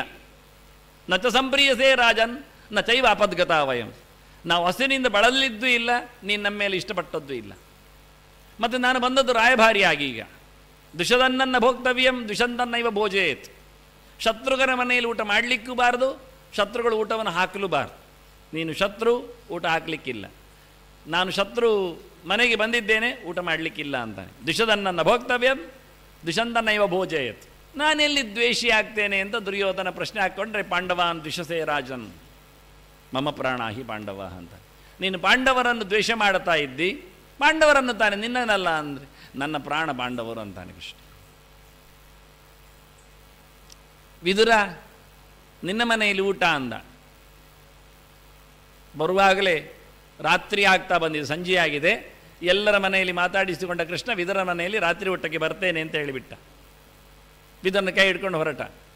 ವಿದುರನ ಮನೆಗೆ ಬಂದ. ಅಲ್ಲಿಗೆ ಭೀಷ್ಮಾದಿಗಳೆಲ್ಲ ಬಂದರು. ಕೃಷ್ಣನನ್ನು ತಮ್ಮ ಮನೆಗೆ ಊಟಕ್ಕೆ ಕರ್ಕೊಂಡು ಹೋಗುವ ಅಂತ. ಆಗ ಕೃಷ್ಣ ಹೇಳ್ತಾನೆ, ಸರ್ವಾಮೆ ಅಪಚಿತಿ ಕಾರ್ಯ ಕೃತ್ಯ ಅಂತ. ನಮ್ಮನ್ನೆಲ್ಲ ನೀನು ವಿರೋಧ ಮಾಡಿದ್ದೀರಿ. ಕ್ಷತ್ರೇಕಸ್ಯ ಭೋಕ್ತವ್ಯಂ. ವಿದುರನನ್ನ ಮಾತ್ರ ನನಗೆ ಇಷ್ಟ ಆಗಿದೆ. ಅವೊಬ್ಬನೇ ಧರ್ಮ ಅಂತೇಳಿ ಆವತ್ತು ದ್ರೌಪದಿಗೆ ಅನ್ಯಾಯ ಆದಾಗ ಸಭೆಯಲ್ಲಿ ಕೂಗಿದವ. ನೀವೆಲ್ಲ ಸುಮ್ಮನೆ ಕೂತಿದ್ದೀರಿ, ವಿರೋಧ ಮಾಡಿದ್ದೀರಿ. ಹಾಗಾಗಿ ನಿಮ್ಮ ಊಟ ನಾನು ಮಾಡುವುದಿಲ್ಲ ಅಂತ ಹೇಳಿ ವಿದುರ ಮನೆಯಲ್ಲಿ ಊಟಕ್ಕೆ ನಿಂತ. ವಿದುರ ಗೌಜಲ್ಲಿ ಊಟ ಮಾಡಿಸಿದ. ಆಗೆಲ್ಲ ಬ್ರಾಹ್ಮಣರು ಎಲ್ಲರೂ ಬಂದಿದ್ದಾರೆ ವಿದುರನ ಮನೆಗೆ. ಎಲ್ಲರೂ ಊಟ ಆದ ನಂತರ ಕೃಷ್ಣನ ಊಟ ಮಾಡಿದ. ರಾತ್ರಿ ವಿದುರನಲ್ಲಿ ಕೂತು ಮಾತಾಡ್ತಾ ಇದ್ದಾನೆ. ವಿದುರ ಹೇಳ್ತಾನೆ, ನನಗೆ ಇಷ್ಟ ಆಗಲಿಲ್ಲ ಕೃಷ್ಣ ನೀನು ಬಂದದ್ದು ಅಂತ. ಯಾಕೆ? ವಿದುರನು ಯಮನ ಅವತಾರ, ಧರ್ಮರಾಜನು ಯಮನ ಅವತಾರ. ಅತ್ತ ಧರ್ಮರಾಜ ಹೋಗುವಾಗಲೂ ಹೇಳ್ತಾ ಇದ್ದ, ಕೃಷ್ಣ ನೀನು ಹೋಗುವುದು ನನಗೆ ಇಷ್ಟ ಕಾಣುವುದಿಲ್ಲ. ಯಾಕೆ? ಎಂತಾದರೂ ಅಪಾಯ ಆದರೆ ಅಂತ. ಕೌರವರ ಪಾಳಯದಲ್ಲಿ ಏನು ಮಾಡಲಿಕ್ಕಿದ್ದಾರೆ. ಹಾಗಾಗಿ ಧರ್ಮರಾಜ ನೆನಪಾಗಿ ಕೃಷ್ಣ ಊಟ ಮಾಡಲಿಲ್ಲೇನೋ, ವಿಷ ಆಗ್ತಾನೆ ಅಂತ. ಇಲ್ಲಿ ವಿದುರ ಕೇಳ್ತಾನೆ, ಕೃಷ್ಣ ನೀನು ಬಂದದ್ದು ಸರಿ ಇಲ್ಲಲ್ಲ. ಯಾಕೆ? ಎಲ್ಲಿ ಹೇಳಿದ್ರು ಹೇಳದಿದ್ರು ಏನು ಆಗುವುದೇ ಇಲ್ಲವೋ ಅಂಥ ಮನೆಯಲ್ಲಿ ಹೇಳಿಕೆಗೋಸ್ಕರ ಯಾಕೆ ಬರಬೇಕು? ಕೇಳುವ ಜಾತಿಯವನೇ ಅಲ್ಲದ ಕೌರವನಿಗೆ ನೀನೇನು ಉಪದೇಶ ಕೊಡಬೇಕು? ನೋಡಿ, ವಿದುರ ಬಹಳ ಆತ್ಮೀಯತೆಯಿಂದ ಕೃಷ್ಣನನ್ನು ಸಂಶಯದಲ್ಲಿ ಬಂದದ್ದೇಕೋ ಅಂತ, ಹೆಚ್ಚು ಕಡಿಮೆ ಆಗುತ್ತೋ ಅಂತ ಗಾಬರಿ ಪಟ್ಟ. ಕೃಷ್ಣ ಹೇಳ್ತಾನೆ, ಲೋಕ ಬಹಳ ಅಗಲವಾಗಿದೆ, ವಿಶಾಲವಾಗಿದೆ. ಹಾಗಾಗಿ ನಮಾಂ ಬ್ರೂಯು ಅಧರ್ಮಿಷ್ಟಾ ಮೂಢಾ ಅಸೂರ್ಧ ಸ್ತತ ಶಕ್ತೋ ನಾಮಾರಯತ್ ಕೃಷ್ಣ ಸಂರಬ್ಧಾನ್ ಕುರುಪಾಂಡವಾನ್. ನಾಳೆ ಜನ ಬೆರಳು ತೋರಿಸಿ ಹೇಳ್ತಾರೆ, ಕೃಷ್ಣ ಇದ್ದ ಆದರೂ ಅವನು ತಡಿಲಿಲ್ಲ ಅಂತ ಹೇಳಿ ತಮಾಷೆ ಮಾಡ್ತಾರೆ. ಹೇಗೂ ತಪ್ಪುಗಾರರಂತೂ ಕೃಷ್ಣನ ತಪ್ಪನ್ನೇ ಹುಡುಕಿ ಹೇಳ್ತಾರೆ. ದಡ್ಡರಿಗಂತೂ ಗೊತ್ತಿಲ್ಲ, ಅದನ್ನೇ ಗುಣವಡಿಸ್ತಾರೆ. ಕೊನೆಗೆ ಆಗದವರಂತೂ ಖಂಡಿತವಾಗಿಯೂ ಕೃಷ್ಣನಿಂದಲೇ ಆದದ್ದು ಹೇಳ್ತಾರೆ. ಅವನೊಂದು ಪ್ರಯತ್ನ ಮಾಡಿದರೆ ಆಗ್ತಿತ್ತೇನೋ, ಬರಲೇ ಇಲ್ಲ, ಅಲ್ಲೇ ಕೂತ್ಕೊಂಡು ಶಂಕ ಊದಿದ ಅಂತ. ಹಾಗಾಗಬಾರ್ದು ಅಂತಲೇ ಬಂದಿದ್ದೇನೆ. ನಾಳೆ ಯಾರು ಬರಿಬಾರ್ದು ಶರ. ಕೃಷ್ಣನಿದ್ದರೂ ಸಂಧಾನ ಮಾಡದೆ ಹೋಗಿ ಕೇಳದೆ ಇದ್ದು ಶಂಕ ಊದಿ ಹೋರಾಟ ಮಾಡಿಸಿದಾಗಬಾರ್ದು. ನಾನು ಅದಕ್ಕಾಗಿ ಬಂದಿದ್ದೇನೆ ಅಂತ ಹೇಳಿದ. ನನಗೆ ಗೊತ್ತು ಯಾರು ಏನು ಅಂತ ಹೇಳ್ತಾನೆ ಕೃಷ್ಣ. ಹಾಗಾಗಿ ರಾತ್ರಿ ಇಡೀ ವಿದುರನ ಮನೆಯಲ್ಲಿ ಪಟ್ಟಾಂಗ ಎಲ್ಲ ಮಾತಾಡಿಸಿ ಮರುದಿನ ಅನ್ನಿಕೆಯನ್ನೆಲ್ಲ ಮುಗಿಸಿದ್ದಾನೆ ಕೃಷ್ಣ. ಬೆಳಗಿನ ಹೊತ್ತು ಯಾರೂ ಹಾಳು ಮಾಡುವುದಿಲ್ಲ ಅಂತ ವ್ಯಾಸರು ಕಥೆಯನ್ನು ಬರೆದು ತೋರಿಸುವಾಗ, ಜನಮೇಜಯನಿಗೆ ಮತ್ತೆ ವೈಶಂಪಾಯನ ಕಥೆ ತಿಳಿಸುವಾಗ ಬೆಳಗಿನ ಪೂರ್ಣವಾದ ಅನ್ನಿಕೆಗಳೆಲ್ಲ ಮುಗಿಸಿದ ಬಳಿಕ ಶಕುನಿ ದುರ್ಯೋಧನರು ವಿದುರನ ಮನೆಗೆ ಬಂದು ಕೃಷ್ಣನನ್ನು ಅರಮನೆಗೆ ಸಭಾಂಗಣಕ್ಕೆ ಕರ್ಕೊಂಡು ಹೋಗ್ತಾರೆ ಅಂತ. ಭಾಳ ಅದ್ದೂರಿಯಾದ ಸಭೆ, ಎಲ್ಲರೂ ಬಂದಿದ್ದಾರೆ. ಕೃಷ್ಣ ಬಂದಿದ್ದಾನೆ. ದೊಡ್ಡ ಆಸನದಲ್ಲಿ, ಅಷ್ಟಪಟ್ಟಿ ಆಸನದಲ್ಲಿ, ಬಂಗಾರದ ಮಂಟಪದಲ್ಲಿ ಕೃಷ್ಣನಿಗೆ ಕೂತ್ಕೊಳ್ಳಿಕ್ಕೆ ಅನುಕೂಲ ಮಾಡಿದ್ದಾನೆ. ಆಗ ವಿದುರ ಕೈಯಾಡಿಸಿದ್ದಾನೆ ಆಸನವನ್ನು. ಎಲ್ಲಿಯಾದರೂ ಏನಾದರೂ ಇಟ್ಟಿದ್ದಾರಾ ಅಂತ. ಯಾವುದಕ್ಕೂ ತಯಾರಿ ದುರ್ಯೋಧನಾದಿಗಳು ಹೇಳಿಕೊಂಡು. ಅದು ಸಂಶಯಕ್ಕೆ ಹೆಚ್ಚು ಆತ್ಮೀಯತೆ, ಕೃಷ್ಣನ ಮೇಲಿನ ಅನ್ಯಾದೃಶವಾದ ಭಕ್ತಿ. ಎಲ್ಲಿ ತನ್ನ ಸ್ವಾಮಿಗೆ ಏನು ಆಗುತ್ತೋ, ತೊಂದರೆ ಆಗಿಬಿಡುತ್ತೋ ದುಷ್ಟರ ಕೂಟದಲ್ಲಿ ಅಂತ ಹೇಳಿ ಒಂದು ದೂರಾಲೋಚನೆ. ಆದರೂ ಕೃಷ್ಣನ ಅತ್ಯಂತ ಎತ್ತರದ ವ್ಯಕ್ತಿತ್ವದಲ್ಲಿ ಏನೋ ಒಂದು ಸಂಶಯ ತಾಳುವ ಮೂಲಕ ವಿದುರನನ್ನು ಶುದ್ಧ ಸತ್ವ ಮೂರ್ತಿಯನ್ನಾಗಿ ನೋಡಲಿಕ್ಕೆ ಆಗಲಿಲ್ಲ ಭಾರತ. ಕೃಷ್ಣ ಕುಳಿತುಕೊಳ್ಳುವ ಮುಂಚೆ ಮೇಲೆ ನೋಡಿದ್ದಾನೆ, ಭೀಷ್ಮರನ್ನು ನೋಡ್ತಾನೆ. ನಾರದಾದಿ ಋಷಿಗಳೆಲ್ಲ ಬಂದಿದ್ದಾರೆ, ಅವರಿಗೆಲ್ಲ ಆಸನ ಕಲ್ಪನೆ ಆಗಲಿ ಅಂತ ಎಲ್ಲರಿಗೂ ಆಸನಗಳನ್ನೆಲ್ಲ ವ್ಯವಸ್ಥೆ ಮಾಡಿದ ನಂತರ ಕೃಷ್ಣ ಕೂತಿದ್ದಾನೆ. ಹೇಳಿದ್ದಾನೆ ಮತ್ತೆ ಬಹಳ ಚಂದವಾಗಿ, ಎಲ್ಲರನ್ನೂ ಮಾತಾಡಿಸಿದ್ದಾನಲ್ಲಿ. ತುಂಬ ಸರ್ತಿ ಕೃಷ್ಣ ಸಂಧಾನದಲ್ಲಿ ಮಾತುಗಳನ್ನು ಕೊಟ್ಟಿದ್ದಾನೆ. ಪುತ್ರಾನುಸ್ಥಾಪಯ ಗೌರವಯ ಸ್ಥಾಪಯಿಷ್ಯಾಮಿ ಹಂಪರಾನ್ ಎನ್ನುವ ದೊಡ್ಡ ಮಾತು ಅಲ್ಲಿ ಪ್ರಧಾನವಾದದ್ದು ಕೃಷ್ಣನತ್ತು. ನೀನು ನಿನ್ನ ಮಕ್ಕಳನ್ನು ಹಿಡಿದಿಡು, ನಾನು ಪಾಂಡವರನ್ನು ಹೋರಾಡದಂತೆ ಇಟ್ಕೊಳ್ತೇನೆ ಅಂತ ಮುಗಿದೋಯ್ತು. ಯುದ್ಧ ನಿಲ್ತದೆ, ಎರಡೇ ಕಡೆಯಲ್ಲಿ ಯುದ್ಧ ಇರುವುದು. ಯುದ್ಧ ಆಗಲಿಕ್ಕೂ ಸರಿ ಉಂಟು, ಯುದ್ಧ ಆಗದಿರಲಿಕ್ಕೂ ಸರಿ ಉಂಟು. ರಾಜ್ಞಾಂ ಯುದ್ಧೇ ವರ್ತದೆ ಧರ್ಮತಂತ್ರಂ ಅಯುದ್ಧೇವಾ ವರ್ತದೆ ಧರ್ಮತಂತ್ರಂ. ಹೋರಾಟ ಮಾಡುವುದು ಸತ್ಯವೇ ಸರಿಯೇ, ಹೋರಾಟ ಮಾಡದೇ ಇರುವುದು ನಿಲ್ಲಿಸುವುದು ಸತ್ಯವೇ ಸರಿಯೇ. ಧರ್ಮ ಎನ್ನುವುದು ಬಹಳಷ್ಟು ಸೂಕ್ಷ್ಮವಾಗಿರ್ತದೆ.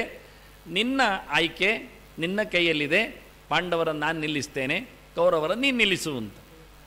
ಧೃತರಾಷ್ಟ್ರ ಆಗುವುದಿಲ್ಲ ಅಂತ ಮತ್ತೊಮ್ಮೆ ಹೇಳುತ್ತಾನೆ. ಆಗಲೂ ಕೃಷ್ಣ ಉತ್ತರ ಕೊಡ್ತಾನೆ, ದುರ್ಯೋಧನ ದುಶ್ಯಾಸನರನ್ನು ಸೆರೆ ಹಿಡಿಲಿಕ್ಕೆ ಭೀಮಾರ್ಜುನರಿದ್ದಾರೆ, ಅವರ ಹತ್ರ ಹೇಳಿಬಿಡು, ರಟ್ಟೆ ಯುದ್ಧ ನಿಲ್ಲಿಸ್ತಾನೆ, ಅಲ್ಲಿ ಯುದ್ಧ ನಿಲ್ತದೆ ಅಂತಾನೆ. ಅದನ್ನು ಹೇಳ್ತಾನೆ, ಬಲಾತ್ಕಾರದಿಂದ ಅವರನ್ನು ನಿಲ್ಲಿಸಲಿಕ್ಕೂ ಬರ್ತದೆ ಅಂತಾನೆ. ಧೃತರಾಷ್ಟ್ರ ಹೇಳ್ತಾನೆ, ನನ್ನ ಮಗ ಕೇಳುವುದಿಲ್ಲ ಅಂತ, ಅವನಿಗೆ ನೀನು ಹೇಳು ಅಂತ. ನಿಜವಾಗಿ ಸಂಧಾನದ ವಿಷಯದಲ್ಲಿ ಧೃತರಾಷ್ಟ್ರ ಹತ್ರ ಹೇಳಿದ್ದರೆ ಸಾಕಿತ್ತು. ಆದರೆ ಕೃಷ್ಣ ಕೌರವನ ಹತ್ರ ಹೇಳ್ತಾನೆ, ದುರ್ಯೋಧನ ಹತ್ರ ಹೇಳ್ತಾನೆ ಅವನು ಹೇಳಿದ್ದಕ್ಕಾಗಿ, ನೋಡಪ್ಪ, ಹೋರಾಟದಿಂದ ಜಯ ಎನ್ನುವುದು ಖಾತ್ರಿ ಇಲ್ಲ. ಹಾಗಾಗಿ ಬಹಳ ಪೌರುಷವಂತರಾದವರವರೆಲ್ಲ, ನನ್ನ ಸಹಾಯ ಅವರಲ್ಲಿದೆ, ಹೋರಾಟ ಮಾಡಬೇಡ. ಇಲ್ಲ, ಸೂಜಿ ಚುಚ್ಚುವ ಜಾಗವನ್ನು ನಾನು ಕೊಡುವುದಿಲ್ಲ ಅಂತ ಕೃಷ್ಣನಲ್ಲಿ ಹೇಳಿಕೊಳ್ಳುತ್ತಾನೆ. ಭೀಷ್ಮರು, ಪರಶುರಾಮ, ಮತ್ತು ದ್ರೋಣ, ಕೃಪ, ಕಣುಮ, ನಾರದ ಇವರೆಲ್ಲ ಅನೇಕ ವಿಷಯಗಳನ್ನು ಹೇಳುತ್ತಾರೆ. ನರನಾರಾಯಣ ಯೋತವು ತಾವೇ ಅರ್ಜುನ ಕೇಶವು ಅಂತ ಹೇಳುತ್ತಾ, ಡಂಬೋದ್ಭವನ ಚರಿತ್ರೆ ಹೇಳುತ್ತಾ, ನರನಾರಾಯಣರು ಆದಿ ಮನ್ವಂತರದ ವ್ಯಕ್ತಿಗಳೇ ಇವತ್ತು ಕೃಷ್ಣಾರ್ಜುನರಾಗಿ ನಮ್ಮಲ್ಲಿ ಬಂದಿದ್ದಾರೆ, ಹೋರಾಟದಲ್ಲಿ ಎಲ್ಲರನ್ನು ಮುಗಿಸ್ತಾರೆ, ಭಾರಾವತರಣಕ್ಕೆ ನಿಂತಿದ್ದಾರೆ. ಎಲ್ಲ ಚರಿತ್ರೆ ಹೇಳಿದುಕೊಂಡ್ರೂ ಕೇಳದೆ ದುರ್ಯೋಧನ ಸಭಾತ್ಯಾಗ ಮಾಡಿ ಹೋಗ್ತಾನೆ. ಅವನ ಬೆನ್ನಿಂದ ಎಲ್ಲರೂ ಹೋಗ್ತಾರೆ. ಮತ್ತೆ ಮಾತಾಡಲಿಕ್ಕೆ ಕರೀಲಿಕ್ಕೆ ಹೇಳ್ತಾನೆ ಧೃತರಾಷ್ಟ್ರ, ಗಾಂಧಾರಿಯಲ್ಲಿ ಹೇಳು, ಆಕೆಯು ಬರಲಿ, ದುರ್ಯೋಧನ ಕರೆದು ಬಾ ಅಂತ. ಮತ್ತೆ ದುರ್ಯೋಧನ ಸಭೆಗೆ ಬರ್ತಾನೆ, ಮತ್ತೆ ಬೋಧನೆ ಆಗ್ತದೆ. ಗಾಂಧಾರಿ ಹತ್ರ ಹೇಳ್ತಾನೆ ಧೃತರಾಷ್ಟ್ರ. ಗಾಂಧಾರಿ ಧೃತರಾಷ್ಟ್ರನಿಗೆ ಬೈತಾಳೆ, ಧೃತರಾಷ್ಟ್ರ ತ್ವಮೇವಾದ್ಯ ಗರ್ಹ್ಯ ಪುತ್ರಪ್ರಿಯ ಅಂತ, ಮಗನ ಮೇಲಿನ ವ್ಯಾಮೋಹ ನಿನಗಿದೆ, ಹುಟ್ಟುವಾಗಲೇ ಹೋಗಲಿ ಅಂತ ಹೇಳಿದ್ದೆ, ತ್ಯಜೇದೇಕಂ ಕುಲಸ್ಯಾರ್ಥೆ ಅಂತ ಮಾಡಲಿಲ್ಲ ನೀನು, ಇವತ್ತು ಅದನ್ನು ಅನುಭವಿಸ್ತಾ ಇದ್ದಿ ಅಂತ ಸಭೆಯಲ್ಲಿ ಅನ್ಯಾಯವನ್ನು ಎತ್ತಿ ಹೇಳ್ತಾಳೆ. ಎಲ್ಲರೂ ಹೇಳಿದ್ದನ್ನು ಕೇಳು.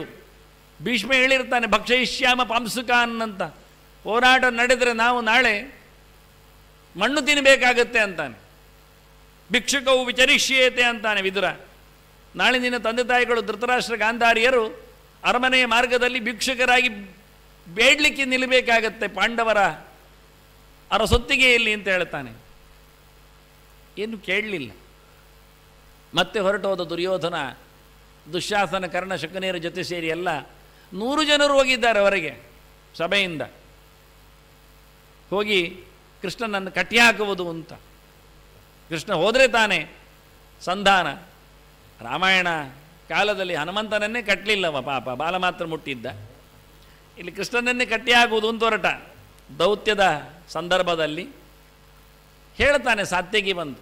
ಕೃಷ್ಣ ಸಾತ್ಯಗಿಯನ್ನು ಕರ್ಕೊಂಡು ಬಂದಿದ್ದ ಅಲ್ಲಿಂದ ಬರುವಾಗ. ಅತ್ಯಂತ ಅಂತರಂಗದ ಶಿಷ್ಯ ಅವ. ಸಾತ್ಯಗಿ ಹೇಳ್ತಾನೆ, ಒಳಗೆ ಪಿತೂರಿ ಆಗ್ತಾ ಇದೆ, ನಿನ್ನನ್ನು ಕಟ್ತಾರಂತೆ. ನೋಡಿ, ಅವನಿಗೂ ಸಂಶಯ, ಎಲ್ಲಿಯಾದರೂ ಕೃಷ್ಣ ಸಿಕ್ಕಿಬಿದ್ದರೆ ಓಡುವುದಾದರೆ ಯಾವುದಾದ್ರೂ ಬಾಗಿಲು ನೋಡಿಕೊಳ್ಳಿ ಅಂತ ಸಾತ್ಯಗಿ ತಿಳಿಸ್ತಾನೆ. ಇವರೆಲ್ಲ ಕೃಷ್ಣನ ಅತ್ಯಂತ ಭಕ್ತರಾಗಿದ್ದರು. ಎಲ್ಲಿಯೋ ಒಂದೆಡೆ ಕೃಷ್ಣನಲ್ಲಿನ ಕಮ್ಮಿತನವನ್ನು ಲೆಕ್ಕ ಹಾಕಿಕೊಂಡು ತಾವು ದೊಡ್ಡವರು ಅಂತ ಅನಿಸಿಕೊಳ್ಳುವ ಹಾಗೆ ಸಹಾಯಕ್ಕೆ ಬರ್ತಾರೆ. ಕೃಷ್ಣ ಆಗಲಿ ಅಂದ. ನೋಡ್ತಾರೆ ಎಲ್ಲ, ಕೃಷ್ಣ ತನ್ನ ಮೈಯಲ್ಲಿ ಎಲ್ಲರನ್ನು ತೋರಿಸಿದ್ದಾನೆ. ಅವರ ಆಲೋಚನೆ ಇತ್ತು ಏನು ಅಂದರೆ, ಯಾದವರಿಗೆ ಗೊತ್ತಾಗದೆ, ಪಾಂಚಾಲರು ಸೇರದೆ, ಅತ್ತ ಇತರರೆಲ್ಲ ಪಾಳ್ಯಕ್ಕೆ ಬರದ ಮುಂಚೆ ಕೃಷ್ಣನನ್ನು ಹಿಡಿದು ಬಿಟ್ಟರೆ ಪಾಂಡವರನ್ನು ಬಗ್ಗಿಸಬಹುದು ಅಂತ. ಆದರೆ ಕೃಷ್ಣನ ಮೈಯಲ್ಲೇ ಎಲ್ಲರೂ ಇದ್ದಾರೆ ಹಾಗೆ ತೋರಿಸಿದ. ಈ ಒಂದು ವಿಶ್ವರೂಪ ಅತ್ಯದ್ಭುತವಾದದ್ದು. ವಸುಗಳು, ರುದ್ರರು, ಆದಿತ್ಯರು, ಪಾಂಚಾಲರು, ಇವತ್ತಿನ ಇದ್ದ ಎಲ್ಲ ರಾಜರು ಎಲ್ಲರೂ ಕೃಷ್ಣನ ಮೈಯಲ್ಲಿ ಚಿಕ್ಕ ಚಿಕ್ಕ ಚಿಕ್ಕ ಚಿಕ್ಕ ಗಾತ್ರದಲ್ಲಿ ಕಾಣ್ತಾ ಇದ್ದಾರೆ. ನಿಬ್ಬೆರಗಾದರು ಎಲ್ಲರೂ. ಬರುವಾಗ ಸಂಜೆಯ ಕೃಷ್ಣ ಬರ್ತಾನೆ ಹೇಳುವಾಗ ಧೃತರಾಷ್ಟ್ರ ತುಂಬ ಹಲಬಿದ್ದ. ಚಕ್ಷುಷ್ಮತಾಂಹಿ ಸ್ಪೃಹಯಾಮಿ ಸಂಜಯ ಅಂತ. ಹತ್ತಿರದಲ್ಲಿ ಕೃಷ್ಣನನ್ನು ಎಲ್ಲರೂ ನೋಡ್ತಾರಲ್ಲ, ನನಗೆ ಕಣ್ಣಿನಲ್ಲ, ಕಣ್ಣಿದ್ದವರ ಮೇಲೆ ನನಗೆ ಹೊಟ್ಟೆಗಿಚ್ಚಾಗ್ತದೆ ಅಂದಿದ್ದವ. ಅದನ್ನು ಗಮನಿಸಿದ ಮಾತನ್ನು ಕೃಷ್ಣ ಇವತ್ತು ತನ್ನ ತನವನ್ನು ತೋರಿಸಿಕೊಟ್ಟಾಗ ಧೃತರಾಷ್ಟ್ರನಿಗೆ ಕಣ್ಣು ಕೊಟ್ಟಿದ್ದ. ಧೃತರಾಷ್ಟ್ರ ನೋಡ್ತಾ ಇದ್ದಾನೆ. ಧೃತರಾಷ್ಟ್ರನಿಗೂ ಗಾಬರಿಯಾಗಿ ಬಿಟ್ಟಿದೆ. ಕೃಷ್ಣ ಕೇಳ್ತಾನೆ, ನೋಡಿದ್ಯಾ ಅಂತ. ಕಣ್ಣೀರ್ಲಿಯ ಕೇಳ್ತಾನೆ, ಬೇಡ ಅಂದ. ಆ ವಿಷಯದಲ್ಲಿ ನಿಜವಾಗಿಯೂ ಕುರುಡ ಗಟ್ಟಿಗ. ಚಕ್ಷುಷ್ಮಾನ್, ನಿನ್ನನ್ನು ನೋಡಿದ ಕಣ್ಣು ನಾನು ಯಾವುದನ್ನು ನೋಡಲಿಕ್ಕೆ ಬಯಸುವುದಿಲ್ಲ ಕೃಷ್ಣ ಅಂದ. ಕೃಷ್ಣ ಅವನ ಕಣ್ಣನ್ನು ಮತ್ತೆ ತೆಗೆದ, ಹೊರಟ. ಮತ್ತೆ ಹೊರಡುವಾಗ ಧೃತರಾಷ್ಟ್ರ ಹೇಳ್ತಾನೆ, ಕೃಷ್ಣ ನನ್ನದೇನು ತಪ್ಪು ಕಾಣುತ್ತಾ ಇಲ್ಲ ನನಗೆ, ನಾನು ಅಸಹಾಯಕನಿದ್ದೇನೆ, ಮಗ ಕೇಳ್ತಾ ಇಲ್ಲ. ವಿದುರ ಹೇಳಿದ್ದ, ನಿನ್ನಂತೆ ಮಗ ಅಲ್ವಾ ಪಾಂಡವರು ಸಹ. ಆಗ ಧೃತರಾಷ್ಟ್ರ ಹಲಬಿದ್ದ, ಹೌದು ಏನು ಮಾಡುವ, ಅಸಂಶಯಂ ತೇಬಿ ಮಮೈವ ಪುತ್ರಾಹ ದುರ್ಯೋಧನ ಮಮ ದೇಹಾತ್ ಪ್ರಸೂತಃ ಅಂತಾನೆ. ಪಾಂಡವರು ನನ್ನ ಮಕ್ಕಳೇ ಹೌದು, ಅದರಿಂದ ಮಾಡೋದು. ಕೌರವ ದುರ್ಯೋಧನ ಇವರೆಲ್ಲ ನನ್ನ ದೇಹದ ಧಾತುವಿನಿಂದ ಬಂದವರಲ್ವ ಅಂತ ಮತ್ತೆ ಮನಃ ಸ್ವಾರ್ಥಕ್ಕೆ ಬಲಿಬಿದ್ದಿದ್ದ, ವ್ಯಾಮೋಹಕ್ಕೆ ಒಳಗಾಗಿದ್ದ. ಹೀಗಾಗಿ ನನ್ನದಲ್ಲ ಅಂತ ಹೇಳಿಕೊಳ್ಳುತ್ತಾನೆ, ಆದರೂ ಸೋತು ಹೋಗ್ತಾ ಇರ್ತಾನೆ. ಇನ್ನೊಂದು ಕಡೆಯಲ್ಲಿ ಕೃಷ್ಣ ಎಲ್ಲರಿಗೂ ತಿಳಿಸುವಾಗಿ ಹೇಳಿಬಿಟ್ಟ. ಕೇಳಿದಿರಲ್ಲ ಧೃತರಾಷ್ಟ್ರನ ಮಾತನ್ನೆಲ್ಲ, ಅರ್ಥ ಆಗಿರಬೇಕು ಅಂತ ಹೊರಟೋದ. ಹೋಗುವಾಗ ಕುಂತಿ ಮನೆಗೆ ಹೋಗ್ತಾನೆ. ಮತ್ತೊಮ್ಮೆ ಬಂದಾಗ ನಿನ್ನೆ ಬಂದಿದ್ದ, ಇವತ್ತು ಹೊರಟಾಗ ಮತ್ತೆ ಕುಂತಿಯಲ್ಲಿ ಹೋದ. ಕುಂತಿ ಹೇಳ್ತಾಳೆ, ಕೃಷ್ಣ ಸ್ವಾಮಿ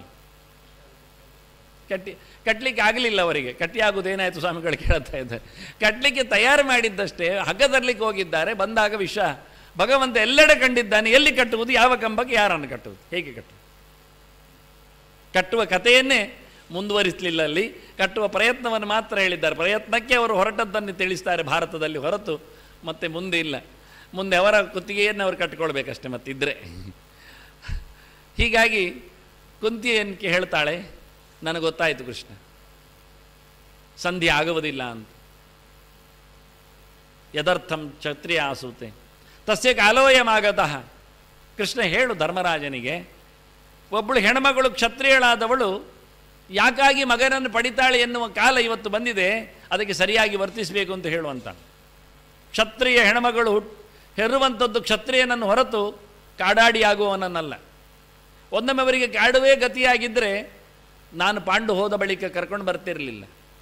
ಹಾಗಾಗಿ ಅವರು ನನ್ನ ಮಕ್ಕಳು, ಕ್ಷತ್ರಿಯರು, ಹೋರಾಟ ಮಾಡುವವರು, ಪಲಾಯನ ನಡೆಸದವರು, ಅರಸೊತ್ತಿಗೆಯನ್ನು ಆಳುವವರು ಎನ್ನುವುದು ನನಗೆ ಕಾಣಬೇಕು ಅಂತ ಹೇಳ್ತಾಳೆ. ಒಂದು ಕತೆ ಹೇಳಿಕೊಡ್ತಾಳೆ, ವಿದುಲೆಯ ಚರಿತೆ. ವಿದುಲೆ ಅನ್ನುವವಳು ರಾಣಿ, ಗಂಡನನ್ನು ಕಳ್ಕೊಂಡವಳು. ಸಿಂಧು ದೇಶದ ರಾಜನಿಂದಾಗಿ ಆಕ್ರಮಣಕ್ಕೆ ಒಳಗಾಗ್ತಾಳೆ. ಮಗ ಸಂಜಯ ಇದ್ದಾನೆ, ಅವನನ್ನು ಕಳಿಸ್ತಾಳೆ ಹೋರಾಟಕ್ಕೆ. ಅವ ಪೆಟದಿಂದ ಅರಮನೆಯಲ್ಲಿ ಮಲಗಿಬಿಡ್ತಾನೆ, ಇದಾಗುವುದಲ್ಲ ಹೋಗುವುದಲ್ಲ ಅಂತ. ಆಗ ವಿದುಲೆ ಜೋರು ಮಾಡ್ತಾಳೆ, ಎಂಥದ ನೀನು ಅಂತ, ನಿನ್ನ ಮಗನ ನಾಚಿಕೆ ಆಗುವುದಿಲ್ವ? ಇಲ್ಲ, ಅವರು ಚಚ್ಚಿಯಾಗಿ ಬಿಡ್ತಾರೆ, ಸಾಯಿ ಹೋಗು ಅಂತಾಳೆ ಅವಳು. ಹಾಂ ಹೌದು, ಒಂದೋ ಸಾಯಿ ಒಂದೋ ಗೆದ್ದು ಬಾ, ಹೊರತು ನಿನಗೆ ಅರಮನೆಯಲ್ಲಿ ಆರತಿ ಮಾಡಲಿಕ್ಕೆ ಗೆಲುವಿಗೆ ಮಾತ್ರ, ಜಯಕ್ಕೆ ಮಾತ್ರ, ಇಲ್ಲಾದರೆ ಹೆಣಕ್ಕೆ ಮಾತ್ರ ಅಂತಾಳೆ. ಬಹಳ ಸಿಟ್ಟಾದ ಸಂಜಯ ಅಮ್ಮನಿಗೂ ಬೇಡವಾದೆಲ್ಲ ಹೇಳಿಕೊಂಡು ಹೋರಾಟ ಮಾಡ್ತಾನೆ, ಗೆದ್ದು ಬರ್ತಾನೆ, ಛಲವಾದಿ ಆಗ್ತಾನೆ. ಈ ಕಥೆಯನ್ನು ವಿದುಲೆ ಉಪಾಖ್ಯಾನವನ್ನು ಕೃಷ್ಣನಿಗೆ ಹೇಳ್ತಾಳೆ, ಹೇಳು ಮಗನಿಗೆ ಅಂತ ತಿಳಿಸು ಅವರಿಗೆ. ಹೋರಾಟದಲ್ಲಿ ಯಾವತ್ತು ಭೀಮಸೇನ ಅರ್ಜುನರು ತಯಾರಿರ್ತಾರೆ, ಧರ್ಮರಾಜನ ಶಾಂತಿ ಪಾಠಕ್ಕೆ ಒಂದು ಅರ್ಥ ಕೊಡುವಂತಾನೆ. ಮತ್ತು ನನಗೆ ತುಂಬ ಇಷ್ಟ, ಮಕ್ಕಳಿಗಿಂತಲೂ ಇಷ್ಟ ದ್ರೌಪದಿ ಇದ್ದಾಳೆ, ಅವಳಿಗೆ ಹರಸು ಹೇಳು ಅಂತ ಹೇಳ್ತಾನೆ. ಹಾಗೆ ಹೊರಟಾಗಿ ಹೇಳಿದ್ಲು ಅವಳು, ಅದನ್ನು ಕೇಳಿದ್ದೆವು ನಾವು. ಹೀಗೆ ಬಂದಾಗ ಮತ್ತೆ ಮಾತಾಡಿದ್ಲು. ಅಲ್ಲಿಂದ ಕೃಷ್ಣ ಬಂದವ ರಥದಲ್ಲಿ ಕರ್ಣನನ್ನು ಹಾಕ್ಕೊಳ್ತಾನೆ, ರಹಸ್ಯವಾಗಿ ಮಾತಾಡ್ತಾನೆ. ನೀನು ಕೌಂತೆಯ ಅಂತಾನೆ, ಕುಂತಿಯ ಮಗ, ಪರಿತ್ಯಕ್ತ, ಮತ್ತೆ ಬಾ ಪಾಂಡವರ ಪಕ್ಷಕ್ಕೆ, ಅರಸೊತ್ತಿಗೆ ನಿನ್ನ ಕೈಗೆ ಕೊಡ್ತದೆ. ಅಣ್ಣ ನೀನು ಹೋರಾಟದಲ್ಲಿ ಗೆದ್ದಾಗ ನಿನಗೆ ಸಿಗ್ತದೆ ರಾಜ್ಯ ಅಂದ. ಬೇಡ ಕೃಷ್ಣ ಅಂದ, ನನಗೆ ಗೊತ್ತು ಅಂದ. ನಾನು ಗೊತ್ತು, ಪಾಂಡವರು ಗೊತ್ತು, ಈ ಕಥೆಯೂ ಗೊತ್ತು. ನಾನು ಸ್ವಪ್ನದಲ್ಲಿ ಕಾಣ್ತಾ ಇದ್ದೇನೆ ಯಾವತ್ತು ಹೋರಾಟವನ್ನು, ಸಾಯುವುದನ್ನು, ಎಲ್ಲ ನಾಶವನ್ನು. ಧರ್ಮಕ್ಕೆ ಜಯ ನನಗೆ ಗೊತ್ತಿದೆ, ಧರ್ಮರಾಜನೇ ರಾಜನಾಗಲಿ. ಸಮೇ ಮೂತ್ರಂ ಪುರೀಶಂಚ, ನನ್ನ ಮಲಮೂತ್ರಗಳನ್ನು ಬಾಚಿದವಳು ರಾಧೆ. ಹಾಗಾಗಿ ನಾನು ಮತ್ತೆ ರಾಧೆಯನಾಗಿ ಉಳಿತೇನೆ. ನಾನು ಕುಂತಿಯ ಕಡೆ ಬರುವುದಿಲ್ಲ, ನಾನು ಅಸಹಾಯಕನಿರ್ತೇನೆ, ನಾನು ಮಿತ್ರದ್ರೋಹ ಮಾಡಲಿಕ್ಕೆ ಆಗುವುದಿಲ್ಲ ಅಂತ ಹೇಳಿದ. ಮತ್ತೆ ಮಾತೃದ್ರೋಹ ಮಾಡ್ತೇನೆ ಅಂತ ಹೇಳಲಿಲ್ಲ. ಸಿಕ್ಕಿಬೀಳುವ ಕತೆ. ಧರ್ಮ ಅತ್ಯಂತ ಸೂಕ್ಷ್ಮ ಅಂತ ಹೇಳೋದಕ್ಕೆ ಕರ್ಣನ ಆಯ್ಕೆ ಅಲ್ಲಿ ತಪ್ಪಿತು. ಕರ್ಣ ಹೇಳಿಕೊಂಡ, ಸೂರ್ಯನು ಹೇಳಿದ್ದ ನನಗೆ ನನ್ನ ಚರಿತೆಯನ್ನು, ವೃತ್ತಾಂತವನ್ನು ಹೋಗು ಸೇರು ಅಂದಿದ್ದ. ನಾನು ಮಿತ್ರನನ್ನು ಕೈ ಬಿಡುವುದಿಲ್ಲ. ನನ್ನನ್ನು ನಂಬಿ ಇದ್ದಾನೆ, ಅವನಿಗೆ ಕತೆ ಗೊತ್ತಿಲ್ಲ, ಅವನು ಈ ಕಾಲದಲ್ಲಿ ನಾನು ಅದನ್ನು ಹೇಳಿ ತಪ್ಪಿಸುವುದಿಲ್ಲ, ನಾನು ಹೀಗೆ ಇರುತ್ತೇನೆ ಅಂತ. ಆಯಿತು ಹೇಳಿ ಕರ್ಣನನ್ನು ಇಳಿಸಿ ಹೋಗ್ತಾನೆ. ಕುಂತಿ ಗೊತ್ತಾಯಿತು. ಕುಂತಿ ಕರ್ಣನಲ್ಲಿಗೆ ಬರ್ತಾಳೆ. ಮಗದೊಂದಿನ ಮಧ್ಯಾಹ್ನದ ಹೊತ್ತಿನಲ್ಲಿ ಆತ ಜಪ ಮಾಡ್ತಿದ್ದ. ಯಾವತ್ತು ಮಧ್ಯಾಹ್ನ ಜಪ ಮಾಡಲಿಕ್ಕೆ ಸೂರ್ಯ ಅತ್ತ ಸಾಗಬೇಕು, ಪಶ್ಚಿಮದತ್ತ ವಾಲಬೇಕು. ಆ ಹೊತ್ತಿನಲ್ಲಿ ಬರಬೇಕು. ಅವ ಸಂಧ್ಯಾವಂದನೆ ಮುಗಿಸಿದ ಮಧ್ಯಾಹ್ನದ ಹೊತ್ತಿನಲ್ಲಿ ಕೇಳಿದ್ದನ್ನು ಕೊಡುವ ಒಂದು ಉದಾರತನ ಇತ್ತು ಅವನಲ್ಲಿ. ಹೇಗೂ ಸೂರ್ಯಪುತ್ರ ತಾನೆ. ಹೀಗಾಗಿ ಅವನ ಮೇಲುಹೊದಿಗೆಯ ನೆರಳಿನಲ್ಲಿ ಕುಂತಿ ಬಿಸಿಲ ಬೇಗಕ್ಕೆ ತನ್ನನ್ನು ಕಾಯ್ದುಕೊಂಡಿದ್ಲು. ತಿರುಗಿ ನಿಂತಾಗ ಕೇಳ್ತಾನೆ, ರಾಧೆಯ ನಮಸ್ಕಾರ ಮಾಡ್ತಾ ಇದ್ದಾನೆ ಅಂತ ಹೇಳ್ತಾನೆ ಕುಂತಿಗೆ. ಆಗ ಹೇಳ್ತಾಳೆ ಅವಳು, ನೀನು ಕೌಂತೆಯ ರಾಧೆ ಅಲ್ಲ ಅಂತ ಗೊತ್ತಮ್ಮ ಅಂತಾನೆ. ಆದ್ರೇನು ಮಾಡೋದು, ನನಗೆ ಸೂತರ ಹತ್ತಿರದಲ್ಲೇ, ಗಾಡಿ ಹೊಡೆಯೋರ ಹತ್ತಿರದಲ್ಲೇ ಮದುವೆ ಸಂಬಂಧ ಎಲ್ಲ ನಡೆದಿದೆ, ನಾನು ಬಿಟ್ಟು ಬರಲಿಕ್ಕೆ ಆಗುವುದಿಲ್ಲ. ನಿನಗೆ 5 ಮಕ್ಕಳು ಸತ್ಯ, ಒಂದು ನಾನು, ಒಂದು ಅರ್ಜುನ. ನಾನು ಮಾತು ಕೊಟ್ಟಿದ್ದೇನೆ ನನ್ನ ಮಿತ್ರನಿಗೆ ಹೇಳ್ತಾನೆ. ಸೂರ್ಯನು ಹೇಳಿದ್ದಾನೆ ಅನ್ನುವುದನ್ನು ತಿಳಿಸಿಕೊಡ್ತಾನೆ. ಹಾಗೆ ಕೃಷ್ಣ ಸೀದಾ ಹೊರಟಿರ್ತಾನೆ. ಮತ್ತೆ ಬಂದು ತನ್ನ ಭಗವದ್ಯಾನ ಪರ್ವದ ಕೊನೆಯ ಹಂತದಲ್ಲಿದೆ. ಸೀದಾ ಬಂದು ಪಾಂಡವರಲ್ಲಿ ಅವರು ಕೊಡುವುದಿಲ್ಲ ಹೋರಾಟಕ್ಕೆ ಅಣಿಯಾಗಿ ಎನ್ನುವುದನ್ನು ತಿಳಿಸಿಕೊಡ್ತಾನೆ. ಪ್ರತಿಯೊಬ್ಬರ ಮಾತನ್ನು, ಪ್ರತಿಯೊಬ್ಬರ ಕ್ಷೇಮ ವಿಚಾರವನ್ನು, ಅಲ್ಲಿ ನಡೆದ ಎಲ್ಲ ಸಂಗತಿಯನ್ನು ಮಗದೊಮ್ಮೆ ಕೃಷ್ಣ ಬಹಳ ಚಂದವಾಗಿ ಬಿತ್ತರಿಸ್ತಾನೆ. ಮುಂದಿನ ಪರ್ವ ಸೇನಾ ನಿರ್ಯಾಣ ಪರ್ವ. ಯುದ್ಧಕ್ಕಾಗಿ ತಯಾರು ಮಾಡ್ತಾ ಇದ್ದಾರೆ, ಎಲ್ಲರೂ ಸೇರ್ತಾ ಇದ್ದಾರೆ. ಅತ್ತ ಕೃಷ್ಣನಲ್ಲಿ ಹೋದಾಗಲೇ ಕೃತವರ್ಮನನ್ನು ಕೇಳಿರ್ತಾನೆ ಕೌರವ. ಅವನು ಒಂದು ಅಕ್ಷಯಣಿ ಸೈನ್ಯ ಜೊತೆಯಲ್ಲಿ ದುರ್ಯೋಧನ ಪಕ್ಷಕ್ಕೆ ಸೇರ್ತಾನೆ. ಮತ್ತು ಬಲರಾಮನನ್ನು ಮಾತಾಡಿಸಿರ್ತಾನೆ. ಕೃಷ್ಣನಿಲ್ಲದಲ್ಲಿ ನಾನು ಇರುವುದಿಲ್ಲ ಅಂತೇಳಿ ಬಲರಾಮ ತೀರ್ಥಯಾತ್ರೆಗೆ ಹೋಗ್ತೇನೆ ಅಂತ ಯಾವ ಪಕ್ಷಕ್ಕೆ ನಾನಿಲ್ಲ ಹೇಳಿ ಹೊರಟೋಗ್ತಾನೆ. ಹಾಗಾಗಿ ಒಂದು ತುಕಡಿ ಕೃತವರ್ಮನ ನೇತೃತ್ವದಲ್ಲಿ ಅತ್ತ ವಾಲಿದರೆ, ಸಾತ್ಯಕಿ ನೇತೃತ್ವದಲ್ಲಿ ಒಂದು ಅಕ್ಷಯಣಿ ಸೈನ್ಯ ಪಾಂಡವರಲ್ಲಿ ಹೋರಾಟಕ್ಕೆ ಬಂದಿದೆ. ಹಾಗೆಯೇ ಪಾಂಡವರಲ್ಲಿಗೆ ವಿರಾಟ ದ್ರುಪದರ ಒಂದೊಂದು ಅಕ್ಷಯಣಿ ಸೈನ್ಯ ಸೇರಿದೆ. ಪಾಂಡ್ಯ ದೇಶದವರದ್ದು ಸೇರಿಕೊಂಡಿದೆ. ಕೆಕೆಯವರದ್ದು ಬಂದಿದೆ. ಅತ್ತ ಜಯದ್ರಥ ಸತ್ತ ಬಳಿಕ ಜರಾಸಂಧ ಸತ್ತ ಬಳಿಕ ಸಹದೇವ ಕೃಷ್ಣ ಪಕ್ಷಕ್ಕೆ ಒಂದು ಅಕ್ಷಯಣಿ ಸೈನ್ಯ ಸತೆಯಲ್ಲಿ ಸೇರಿದ್ದಾನೆ. ಹೀಗೆ ಒಟ್ಟು 7 ಅಕ್ಷಯಣಿ ಸೈನ್ಯ ಪಾಂಡವರ ಕಡೆಯಲ್ಲಿ ಸೇರಿಕೊಂಡಿದೆ. ಅತ್ತ ಕೃತವರ್ಮನ ಜೊತೆಯಲ್ಲಿ ಶಲ್ಯನದ್ದು ಒಂದು ಅಕ್ಷಯಣಿ ಸೇರಿದೆ, ಭಗದತ್ತನದ್ದು ಒಂದು, ಹಾಗೆಯೇ ಜಯದ್ರಥನದ್ದು ದುಶ್ಶಲೆಯ ಗಂಡನದ್ದು ಸೇರಿದೆ. ಆವಂತಿ ದೇಶದವರದ್ದು ಮಾಹಿಷ್ಮತಿ ನೀಳನ ಜೊತೆಯಲ್ಲಿ ಮತ್ತೊಂದು 2 ಸೈನ್ಯ, 2 ಅಕ್ಷಯಣಿ ಸೈನ್ಯ, 3 ಚಿಲ್ಲರೆಗಳು ಸೇರಿಕೊಂಡಿವೆ. ಮತ್ತೆ ಹೀಗಾಗಿ ಒಟ್ಟು ಅಲ್ಲಿ ಒಂದು ಮತ್ತೆ 11 ಅಕ್ಷಯಣಿ ಸೈನ್ಯ ಒಟ್ಟಾಗಿದೆ. ಹೀಗೆ ಸೇನೆ ಒಟ್ಟಾಗಿರುವಾಗ ಯಾರನ್ನು ವಿಶೇಷವಾಗಿ ಸೇನಾಪತಿಗಳನ್ನಾಗಿಸಬೇಕು ಅಂತ ಯೋಚನೆಗೆ ಬಂದಾಗ ದೃಷ್ಟದ್ಯುಮ್ನನ್ನೇ ಮಾಡುವುದು ಅಂತ ಪಾಂಡವರಲ್ಲಿ ಆಯ್ಕೆಯಾಗಿದೆ. ಕೃಷ್ಣನ ಮಾತು ಹಾಗೇ ಇತ್ತು. ದ್ರೌಪದಿ ಅನ್ಯಾಯಕ್ಕೆ ಪರಿಮಾರ್ಜನೆ ಮಾಡಲಿಕ್ಕೆ ಅವನ ಅಣ್ಣನನ್ನೇ ಗಟ್ಟಿ ಮಾಡಿಸುವುದು ಅಂತೇಳಿ ಮುಖ್ಯವಾಗಿ ಗುರುಗಳು ದ್ರೋಣಾಚಾರ್ಯರು ಉಭಯ ಸಮಾನರಾಗಿ. ಹಾಗಾಗಿ ದ್ರೋಣರನ್ನು ಮುಗಿಸಿದರೆ ಆಗ ಒಳ್ಳೆಯ ರೀತಿಯಿಂದ ಎಲ್ಲರೂ ಸಿಗ್ತಾರೆ ಹೇಳಿ ದ್ರೋಣನನ್ನು ವಿರೋಧಿಸುವವ ಅವನ ಸಾವು ಎನ್ನುವುದಾಗಿ ಮೃತ್ಯುದೇವತೆಯನ್ನಾಗಿ ಸೃಷ್ಟಿಯಾಗಿ ಬಂದ ದೃಷ್ಟದ್ಯುಮ್ನನ್ನೇ ವಿಶೇಷವಾಗಿ ಮಾಡಿಕೊಂಡರು. ಭೀಷ್ಮ ಹೆಚ್ಚು ಆಲುವುದರಿಂದ ಭೀಷ್ಮನ ವಿರೋಧಿಯಾಗಿ ಶಿಖಂಡಿ ಇದ್ದರು, ಶಿಖಂಡಿಗಿಂತ ದೃಷ್ಟದ್ಯುಮ್ನ ಆಗಬಹುದು ಅಂತ ಗುರುವಿನ ಚಿಂತನೆಯಲ್ಲಿ ದೃಷ್ಟದ್ಯುಮ್ನನನ್ನು ಆಯ್ಕೆ ಮಾಡಿದ್ದಾರೆ.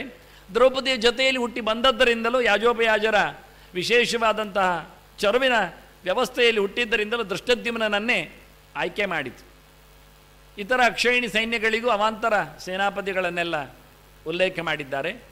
ಅತ್ತ ಭೀಷ್ಮರನ್ನು ಆಗಬಹುದು ಅಂತ ಹೇಳಿಕೊಂಡು ಮಾತು ಬಂದಿದೆ. ಭೀಷ್ಮರೇ ಸೇನಾಪತಿಗಳಾದರು. ಆದರೆ ಅವರು ಹೇಳ್ತಾರೆ ಸೇನಾಪತಿಗಳಾದಾಗ ಭೀಷ್ಮರು ನಾನು ಪಾಂಡವರನ್ನಂತೂ ಕೊಲ್ಲುವುದಿಲ್ಲ ಅಂತಾರೆ. ಮತ್ತೆ ಆಗ ಕರ್ಣನು ಮಾತಾಡ್ತಾನೆ. ಒಂದೊಂದೇ ರಥ ಸಂಖ್ಯೆಯನ್ನು ಹೇಳ್ತಾ ಬಂದ ದುರ್ಯೋಧನನಿಗಾಗಿ. ರಥಾತಿರಥ ಸಂಖ್ಯಾನ ಪರ್ವ ಅಂತ ಇದಕ್ಕೆ ಹೆಸರು. ಹಾಗೆ ಹೇಳುವಾಗ ಕರ್ಣನ ಹೆಸರು ಬರ್ತಾನೇ ಇರಲಿಲ್ಲ. ಮತ್ತು ಕೊನೆಗೆ ದುರ್ಯೋಧನ ನೆನಪಿಸ್ತಾನೆ, ಕರ್ಣನಿಗೊಂದು ಧನ್ಯವಾದ ಹೇಳಬೇಕಲ್ಲ ಅಂತ. ಹೌದು, ಕರ್ಣನಿಗೆ ಅಂತ ಹೇಳೋದು, ಅವ ಅತಿರಥನೂ ಅಲ್ಲ ಮಹಾರಥನೂ ಅಲ್ಲ, ಅವನು ಅರ್ಧರಥ ಅಂತಾನೆ. ಸಿಟ್ಟು ಬರ್ತದೆ ಕರ್ಣನಿಗೆ. ಯಾವತ್ತೂ ಭೀಷ್ಮ ನನ್ನನ್ನು ಕಡೆಗಣಿಸ್ತಾನೆ, ಮೂದಲಿಸ್ತಾನೆ, ನಾನು ಪೌರುಷವಂತ. ಹೌದು ಮಾರಾಯ, ನನ್ನ ಗುರುಗಳಲ್ಲೇ ನೀನು ಕಲಿತತ್ತು. ನಾನು 100 ವರ್ಷ ಕಲಿತಿದ್ದೇನೆ, ನೀನು 4 ವರ್ಷ ಕಲಿತಿದ್ದಿ, ಇಷ್ಟೇ ವ್ಯತ್ಯಾಸ. ಹಾಗಾಗಿ ನಿನ್ನ ಪೌರುಷ ನನಗೆ ಗೊತ್ತಿಲ್ವಾ? ಶಾಪಗ್ರಸ್ತ ಬೇರೆ ನೀನು, ಬೇಕಾದಾಗ ನಿನಗೆ ಆಯುಧ ಮಾತಾಡಿಸುವುದಿಲ್ಲ, ಎಲ್ಲ ಗೊತ್ತಿದೆ, ಕೂತ್ಕೋ ಕತೆ ಬಿಚ್ಚುವುದಿಲ್ಲ ಅಂತಾನೆ, ನೀವಿರುವಾಗ ಹೋರಾಡುವುದಿಲ್ಲ ಅಂತ ಹೇಳಿಬಿಡ್ತಾನೆ. ಭೀಷ್ಮರಂತೂ ಸ್ವಚ್ಛಂದ ಮರಣಿಗಳು, ಸಾಯ್ತಾರೆ ಅಂತ ಖಾತ್ರಿ ಇಲ್ಲ. ಹಾಗಾಗಿ ಒಳ್ಳೆ ಹೊತ್ತಿನಲ್ಲಿ ಮಿತ್ರನಿಗೆ ಕೈ ಕೊಟ್ಟ, ಬೇರೆ ಹೊತ್ತಿನಲ್ಲೆಲ್ಲ ಮಿತ್ರದ್ರೋಹ ಮಾಡುವುದಿಲ್ಲ ಹೇಳಿದವ ಕಾರಣ ಚೆನ್ನಾಗಿ ಭೀಷ್ಮರಿರುವವರೆಗೆ ನಾನು ಹೋರಾಡೋದಿಲ್ಲ ಅಂತ ಹೇಳಿಕೊಂಡು ಬದಿಗೆ ಸರಿದ. ಭೀಷ್ಮರಿಗೂ ಹಾಗೆ ಬೇಕಿತ್ತು. ಅವರು ಭೀಷ್ಮ ಹೇಳಿದ್ದು ಹಾಗೆ, ನಾನು ಕರ್ಣನ ಜೊತೆಯಲ್ಲಿ ಸ್ಪರ್ಧೆಗಾಗಿ ಅವನಿರುವಾಗ ಹೋರಾಡುವುದಿಲ್ಲ ಅಂತ ಸೇನಾಪತಿ ಆಗುವಾಗಲೇ ಹೇಳಿಕೊಂಡಿದ್ರು. ಒಳ್ಳೆಯದಾಯಿತು ಅವರಿಗೆ. ಮತ್ತೆ ಹೇಳ್ತಾರೆ, ನಾನು ಹೆಣ್ಣು ಆಗಿ ಗಂಡು ಆದವರ ಹತ್ತಿರದಲ್ಲಿ ಹೋರಾಡೋದಿಲ್ಲ ಅಂದರು. ಅದೆಂಥ ಕತೆ ಅಂತ ದುರ್ಯೋಧನ ಕೇಳ್ತಾನೆ. ಅದಕ್ಕೊಂದು ದೊಡ್ಡ ಕತೆ ಅಂಬೋಪಾಖ್ಯಾನ ಪರ್ವ ಅಂತ ಬರ್ತದೆ. ಅವಳು ಶಿಖಂಡಿ ಇದ್ದಾಳಲ್ಲ, ಅವಳು ಶಿಖಂಡಿ ಅಲ್ವ? ಹೌದು ಶಿಖಂಡಿ, ಅವಳು ಮೊದಲು ಶಿಖಂಡಿನಿ, ಹೆಣ್ಣಾಗಿದ್ಲು ಅವಳು. ದೃಪದ ತಪಸ್ಸಿಗೆ ಹೋದಾಗ ಹುಟ್ಟಿ ಬಂದವಳು. ಆದರೆ ಅವನಿಗೆ ಮತ್ತೆ ಮದುವೆ ಆಗಿದೆ ದಶಾರ್ಣನಲ್ಲಿ, ಕುಮಾರನಲ್ಲಿ. ಮದುವೆ ಅದನ್ನು ಹೆಣ್ಣನ್ನೇ ಗಂಡು ಅಂತೇಳಿ ಮದುವೆ ಮಾಡಿಕೊಟ್ಟಿದ್ದಾರೆ. ಆದರೆ ಹೆಣ್ಣು ಮತ್ತೆ ಮಾತ್ರ ಮದುವೆ ಆದವಳು ತಂದೆಗೆ ಹೇಳಿಬಿಡ್ತಾಳೆ, ತಂದೆ ಊರಿಗೆ ತಿಳಿಸಿಬಿಡ್ತಾಳೆ, ಅದು ಹೆಣ್ಣು, ಗಂಡು ಅಲ್ಲ ಮದುವೆ ಮಾಡಿಕೊಟ್ಟದ್ದು ನೀವು ಅಂತ. ಅವ ಯುದ್ಧಕ್ಕೆ ಬಂದಿರ್ತಾನೆ. ಸುಮ್ಮನೆ ಹೇಳಬೇಡಿ, ಪರೀಕ್ಷೆ ಮಾಡಿ ಅಂತಾನೆ. ಆಯಿತು ಅಂತಾನೆ. ಈ ಶಿಖಂಡಿನಿ ಅವಳು ಗಾಬರಿ ಪಟ್ಟು ಕಾಡಿಗೆ ಓಡ್ತಾಳೆ. ಕಾಡಿನಲ್ಲಿ ಸ್ಥೂಣಾಕರ್ಣ ಅವನು ತುಂಬೂರು ಅವನ ಕುಬೇರನ ಭೃತ್ಯ ಇದ್ದಾನೆ, ಅವನು ಬಂದಿರ್ತಾನೆ ಅಲ್ಲಿ. ಅವನೇನು ಬಂದದ್ದು ಕೇಳ್ತಾನೆ ಶಿಖಂಡಿನಿ ಹತ್ರ. ಹೀಗೊಂದು ಸಮಸ್ಯೆ ಆಗಿದೆ ಅಂತ ಹೇಳ್ತಾಳೆ. ಹಾಗಾದರೆ ನಾನು ಗಂಡು ಇದ್ದೇನೆ, ನಿನಗೆ ನಾನು ನನ್ನ ದೇಹ ಕೊಡುತ್ತೇನೆ, ನೀನು ಈಗ ಹೋಗುವಾಗ ಗಂಡು ಆಗಿರ್ತಿ, ನಾಳೆ ಪರೀಕ್ಷೆ ಮುಗಿಸಿದ ನಂತರ ಇಲ್ಲಿಗೆ ಬಾ, ಮತ್ತು ನಾನು ಯಥಾ ಪ್ರಕಾರ ನೀನು ಹೆಣ್ಣು ನಾನು ಗಂಡು ಆಗ್ತೇನೆ ಅಂತ ಹೇಳ್ತಾನೆ. ಆಯಿತು ಅಂತ ಹೋದ. ಅವನ ಪರೀಕ್ಷೆ ಮಾಡುವಾಗ ಅವನು ಸರಿ ಇದ್ದ, ಗಂಡು ಆಗಿದ್ದ, ಏನು ತೊಂದರೆ ಇಲ್ಲ. ಮಾವನ ಊರಿನವರಂತೂ ಹೊರಟೋಗಿದ್ದಾರೆ. ಇವ ಕೊಡಲಿಕ್ಕೆ ಹಿಂದೆ ಬಂದಾಗ ಅಲ್ಲಿ ಒಂದು ಘಟನೆ ನಡೆದು ಹೋಗಿದೆ. ಸ್ಥೂಣಾಕರ್ಣ ಅಲ್ಲಿದ್ದಾಗ, ಹೆಣ್ಣಾಗಿದ್ದಾಗ ಅವಿತು ಕೂತಿದ್ದಾನೆ. ಕುಬೇರ ಆಗನೇ ಇಳಿದು ಬಂದಿದ್ದಾನೆ. ಮಾಲಿಕ ಕುಬೇರ ಬರುವಾಗ ಅವನ ವನದಲ್ಲಿ ಯಾವತ್ತೂ ಸ್ವಾಗತಿಸುವುದು ಕ್ರಮ. ಇವತ್ತು ಬರಲಿಲ್ಲ. ಅವನು ಹೆಣ್ಣಾಗಿದ್ದಾನಲ್ಲ, ಸ್ವಲ್ಪ ನಾಚಿಕೆ ಆಯ್ತು ಅವನಿಗೆ, ಚೆನ್ನಾಗಿಲ್ಲ ಅಂತ ಎದುರು ಬರಲಿಲ್ಲ. ಕುಬೇರ ಹುಡುಕಿಕೊಂಡು ಹೋದ. ಎಲ್ಲಿ ಹೋದಿಯಾ? ಅಡಗಿ ಕೂತದ್ದೇನು ಕತೆ ಎಂದು. ಓ, ನೀನು ಹೆಣ್ಣಾಗಿದ್ದೀಯಾ? ಹಾಗೆ ಇರು ಅಂದ. ಕುತೂಹಲದಿಂದ ಹೆಣ್ಣಾಗಿದ್ದೀಯಲ್ಲ ನೀನು, ಗಂಡು ವೇಷ ಬಿಟ್ಟು, ಗಂಡು ತಾನೆ ಬಿಟ್ಟು, ಅವನು ಸತ್ತ ಬಳಿಕ ನಿನಗೆ ಗಂಡು ದೇಹ ಬರುವಂತ ಆಗಲಿ ಅಂದ. ಹಾಗಾಗಿ ಸ್ಥೂಣಾಕರ್ಣ ಮತ್ತೆ ಬಂದಾಗ ಶಿಖಂಡಿನಿ, ಈಗೋ ನಿನ್ನ ದೇಹ ಕೊಡು, ನನಗೆ ತಗೊಂಡು ಹೋಗ್ತೇನೆ, ಗಂಡು ನೀನು ಆಗು, ನಾನು ಹೆಣ್ಣಾಗ್ತೇನೆ ಅಂದರೆ ಬೇಡ, ನನಗೆ ಕುಬೇರನ ಶಾಪವು ಉಂಟು, ಈಗ ನೀನು ಸತ್ತ ಬಳಿಕವೇ ನನಗೆ ಸಿಗುವುದು, ನೀನು ಹೋಗಿಬಿಡು, ಆರಾಮಾಗಿರು ಅಂತ ಮತ್ತೆ ಕಳಿಸಿಕೊಡ್ತಾನೆ. ಹೀಗೆ ಹೆಣ್ಣು ಹೋಗಿ ಗಂಡಾದ ಶಿಖಂಡಿ ಎದುರಲ್ಲಿ ನಾನು ಆಡೋದಿಲ್ಲ ಅಂದ. ಅಲ್ಲ, ಅದು ಅಂಬೆ ತಪಸ್ಸು ಮಾಡಿ ಆವತ್ತು ಅವಳು ತಪಸ್ಸು ಮಾಡಿ ಮರು ಹುಟ್ಟನ್ನು ಪಡೆದಿದ್ದಾಳೆ. ಇಲ್ಲಿ ಆವತ್ತು ಪರಿತ್ಯಕ್ತಳಾದವಳು. ಪರಶುರಾಮ ಅವನಲ್ಲಿ ಹೇಳಿ ಬಹಳಷ್ಟು ದೊಡ್ಡ ಮಟ್ಟಿನ ಗಲಾಟೆ ಮಾಡಿದ್ದಾಳೆ. ನನ್ನ ಜೊತೆಯಲ್ಲಿ ಪರಶುರಾಮನೇ ಓಡಾಡಲಿಕ್ಕೆ ಬಂದಿದ್ದಾನೆ. ಆಗ ದುರ್ಯೋಧನ ಕೇಳ್ತಾನೆ, ಗುರುಗಳ ಹತ್ರ ಹೋರಾಟ? ಹೌದು, ಗುರೋರಪಿ ಅವಲಪ್ತ್ಯಸ್ಯ ಕಾರ್ಯಕಾರ್ಯ ವಿಜಾನತಃ ಉತ್ಪತ್ತಂ ಪ್ರತಿಮನ್ಯಸ್ಯ ಪರಿತ್ಯಾಗ ವಿಧೀಯತೆ ಅಂತಾನೆ. ನಾನು ಪ್ರತಿಜ್ಞೆ ಮಾಡಿದ್ದೇನೆ, ಹೇಳಿದೆ, ಅಂಬೆಯನ್ನು ಮದುವೆ ಆಗು ಅಂತ ಹೇಳ್ತಾ ಇದ್ದಾರೆ ಪರಶುರಾಮರು. ನಾನು ಬ್ರಹ್ಮಚಾರಿಯಾಗಿರ್ತೇನೆ, ಮದುವೆ ಆಗುವುದಿಲ್ಲ, ಅರಸೊತ್ತಿ ಆಳುವುದಿಲ್ಲ ಹೇಳಿದ್ದೇನೆ. ನನ್ನ ಪ್ರತಿಜ್ಞೆ ಕ್ಷತ್ರಿಯನಾಗಿ ಬಿಡುವುದು ಹೇಗೆ? ಗುರುಗಳಿಗೆ ಹೇಳಿದ ಅರ್ಥ ಆಗುವುದಿಲ್ಲ. ಮತ್ತು ಗುರುಗಳಲ್ಲಿ ಹೋರಾಟ ಮಾಡಬಹುದಾ? ಗುರುಗಳಲ್ಲಿ ಹೋರಾಟ ಮಾಡಲಿಲ್ಲ. ಅವರು ನನ್ನನ್ನು ಹೋರಾಟ ಮಾಡ್ತೇನೆ ಹೇಳಿದ್ದಕ್ಕೆ, ಅವರು ಕ್ಷತ್ರಿಯ ಧರ್ಮವನ್ನು ಸ್ವೀಕಾರ ಮಾಡಿದ್ದಕ್ಕೆ, ಆಯುಧ ಹಿಡಿದದ್ದಕ್ಕೆ ಕ್ಷತ್ರಿಯರಲ್ಲಿ ಹೋರಾಡಬಹುದು ಅಂತ ಹೋರಾಡಿದ್ದೇನೆ ಅಂತ ಹೇಳ್ತಾನೆ. ಮತ್ತು ನಾನೇ ಗೆದ್ದೆ ಅಂದ. ಭೀಷ್ಮರಿಗೆ ಆಗಲಿಲ್ಲ ಅಂತ ಭೀಷ್ಮರು ಹೇಳ್ತಾರೆ, ಪರಶುರಾಮ ಸೋತ ಅಂತ. ನಿಜವಾಗಿ ಪರಶುರಾಮರು ಸೋತ ನಾಟಕ ಮಾಡಿತ್ತು. ಭೀಷ್ಮಾಯ ಯಶಸೋ ದಾತುಂ ಯಶಃ ದಾತುಂ ಯಶಸೆ ಭೀಷ್ಮಾಯ ಚ ಯಶೋ ದಾತುಂ ಯೂಧೇತೇನ ಭಾರ್ಗವ ಅಂತ ಭೀಷ್ಮರಿಗೆ ಕೀರ್ತಿ ಬರಲಿ, ಅವನ ಪ್ರತಿಜ್ಞೆ ಈಡೇರಿಸಿಕೊಂಡ ಅಂತಾಗಲಿ. ಮತ್ತು ಅಂಬೆಯನ್ನು ಮದುವೆ ಮಾಡಿಸ್ತೇನೆ ಹೇಳಿದ್ನಲ್ಲ, ಅದು ಮತ್ತು ಇನ್ನೊಂದು ಅವತಾರಕ್ಕೆ ಬಂದಾಗ, ಮೂಲ ರೂಪಕ್ಕೆ ಸೇರಿದಾಗ ಅಂಥೇಳಿ. ನಿಜವಾಗಿ ಅಂಬೆ ಭೀಷ್ಮನದ್ದೇ ಸಾಚಾ ಮಡದಿ. ಆದರೆ ಅದು ಅನೇಕವಾದ ಕೆಲವು ಕಾರಣಗಳಿಂದಾಗಿ, ಹೋರಾಟದಿಂದಾಗಿ, ವಸಿಷ್ಠರ ದನದ ಅಪಹಾರದ ನೆಲೆಯಲ್ಲಿ ಅವಳು ಪ್ರಚೋದನೆ ಮಾಡಿದ್ದರಿಂದ ವಸುವಿಗೆ ಇವತ್ತು ವಸು ಬೇರೆಯಾಗಿದ್ದಾನೆ, ಅವಳು ಬೇರೆಯಾಗಿ ನಿಂತಿದ್ದಾಳೆ. ಹೀಗಾಗಿ ಅಂಬೋಪಾಖ್ಯಾನವನ್ನು ತಿಳಿಸಿಕೊಡ್ತಾನೆ. ಈ ಹೋರಾಟದ ಕತೆ ಕೇಳಿಕೊಂಡಾಗ ದುರ್ಯೋಧನ ಹೇಳ್ತಾನೆ, ಭೀಷ್ಮರ ಹತ್ರ, ನಿಮ್ಮ ಶಕ್ತಿ ಸಾಮರ್ಥ್ಯದಿಂದ ಅಕ್ಷೋಹಿಣಿ ಸೈನ್ಯಗಳು ಮುಗಿಲಿಕ್ಕೆ ಎಷ್ಟು ಸಮಯ ಬೇಕಾಗ್ತದೆ ಅಂತ. ನಾನು 16,000 ಜನರನ್ನು ದಿನಕ್ಕೆ ಮುಗಿಸಿ ಹೋರಾಟ ಮಾಡ್ತಾ ಇರ್ತೇನೆ, ನನಗೊಂದು ತಿಂಗಳು ಬೇಕಾಗ್ತದೆ ಅಂದರು. ದ್ರೋಣರಲ್ಲಿ ಹೋಗಿ ಕೇಳ್ತಾನೆ ಗುಟ್ಟಲ್ಲಿ, ನಿಮ್ಮ ಪೌರುಷ ಹೇಗೆ ಅಂತ. ನನಗೊಂದು ತಿಂಗಳು ಬೇಕು ಅಂದರು ಅವರು. ಅಶ್ವತ್ಥಾಮನಲ್ಲಿ ಕೇಳ್ತಾನೆ, ಬಹಳ ಜೋರಿದ್ದಾನಲ್ಲ ಅಂತ. ಅವರು ಹೇಳ್ತಾನೆ ಅಶ್ವತ್ಥಾಮ, ಕೃಪಾಚಾರ್ಯರಲ್ಲಿ ಮೊದಲು ಕೇಳಿದ್ದ, ಕೃಪಾಚಾರ್ಯರು ನನಗೆ ದ್ವಾಭ್ಯಾನ್ ಮಾಸಾಭ್ಯಾಮ್ ಅಂತಾರೆ, 2 ತಿಂಗಳು ಬೇಕು ಅಂತಾರೆ. ಅಶ್ವತ್ಥಾಮನಲ್ಲಿ ಕೇಳಿದಾಗ 10 ದಿನದಲ್ಲಿಯೇ ನಾನು ಮುಗಿಸಿಕೊಡ್ತೇನೆ ಅಂತಾನೆ. ವಿಷಯ ಆಯಿತು. ಕರ್ಣನಲ್ಲಿ ಹೋಗಿ ಕೇಳ್ತಾನೆ, ನೀನು ಎಷ್ಟು ದಿನದಲ್ಲಿ ನಮ್ಮ ಪೌರುಷದಲ್ಲಿ ಸೋಲಿಸ್ತಿ ಅಂತ. 5 ದಿನದಲ್ಲಿ ಅಂತಾನವ. ಎಲ್ಲ ನಾಚಿಕೆ ಪಡ್ತಾರೆ ಎಲ್ಲರೂ, ಏನು ಅಲ್ಲ ಅಂತ ಗೊತ್ತಿದೆ ಎಂದು ಗೊತ್ತಿರ್ತದೆ. ಈ ವಿಷಯಗಳನ್ನು ಗೂಢಚಾರರಿಂದ ಧರ್ಮರಾಜ ಕೇಳಿಕೊಂಡು ಅರ್ಜುನನಲ್ಲಿ ಕೇಳ್ತಾನೆ, ನಿನ್ನ ಪೌರುಷದಂತೆ ಅವರ ಸೈನ್ಯವನ್ನು ಮುಗಿಸಲಿಕ್ಕೆ ನಿನಗೆಷ್ಟು ಸಮಯ ಬೇಕಾಗ್ತದೆ ಅಂತ. ನಾವು ಅದನ್ನೆಲ್ಲ ಸ್ಪರ್ಧೆಯಲ್ಲಿ ನಿಲ್ಲಿಸಿಕೊಳ್ಳಬಾರದು, ಸಹಜವಾಗಿ ಹೋರಾಟವನ್ನು ನಡೆಸಬೇಕು. ನಮ್ಮ ಪ್ರತಾಪವನ್ನು ತೋರಿಸುವುದಾಗಿದ್ದರೆ ನಿಮೇಷಾದಿತಿಮೇ ಮತಿ ಅಂತಾನೆ. 1 ನಿಮಿಷದಲ್ಲಿ ಪಾಶುಪತದಲ್ಲಿ ಸರ್ವನಾಶ ಮಾಡಲಿಕ್ಕೆ ಬರ್ತದೆ. ಅದು ಹೋರಾಟ ಅಲ್ಲ ಅಂತಾನೆ. ಅದು ನ್ಯಾಯಯುತವಾದಂಥ ಹೋರಾಟಕ್ಕೆ ಕೊನೆಗೂ ಮಾರ್ಧವ ಯುದ್ಧ ಮಾಡುವವನೇ ಅರ್ಜುನ. ಅವನ ಹೆಸರು ಇನ್ನೊಂದು ಭೀಭತ್ಸು ಅಂತ. ಯಾವತ್ತೂ ಸಹ ಭೀಭತ್ಸಿತವಾದ ಕರ್ಮ ಮಾಡುವುದಿಲ್ಲ ಅಂತವನ ಹೆಸರು. ಎಂದು ಜುಗುಪ್ಸೆ ಆಗುವಂತೆ, ಹೇಸಿಗೆ ಅನಿಸುವಂತೆ ಹೋರಾಟದಲ್ಲಿ ಯಾರು ತೋರಿಸುವುದಿಲ್ಲವೋ ಅವನ ಭೀಭತ್ಸು ಅಂತ. ಹೇಗೆ ವಿರೋಧವಾದ ಅರ್ಥದಲ್ಲಿ ಕರೀತಾರೆ ಅವರನ್ನು. ಹಾಗೆ ಬಹಳ ಚಂದವಾಗಿ ಇವರ ಹೋರಾಟದ ಕಥೆಗಳು ಅರ್ಥ ಆಗಿರ್ತದೆ. ಹೀಗಾಗಿ ಮುಂದೆ ಭೀಷ್ಮ ಸೇನಾಪತ್ಯದಲ್ಲಿ ಹೋರಾಟ ಆಗುವುದು ಅಂತ ನಿಶ್ಚಯವಾಗುವ ಆಗ ಮುಂದಿನ ಪರ್ವ ತೆರೆದುಕೊಳ್ಳುತ್ತದೆ, ಮಹಾಪರ್ವ.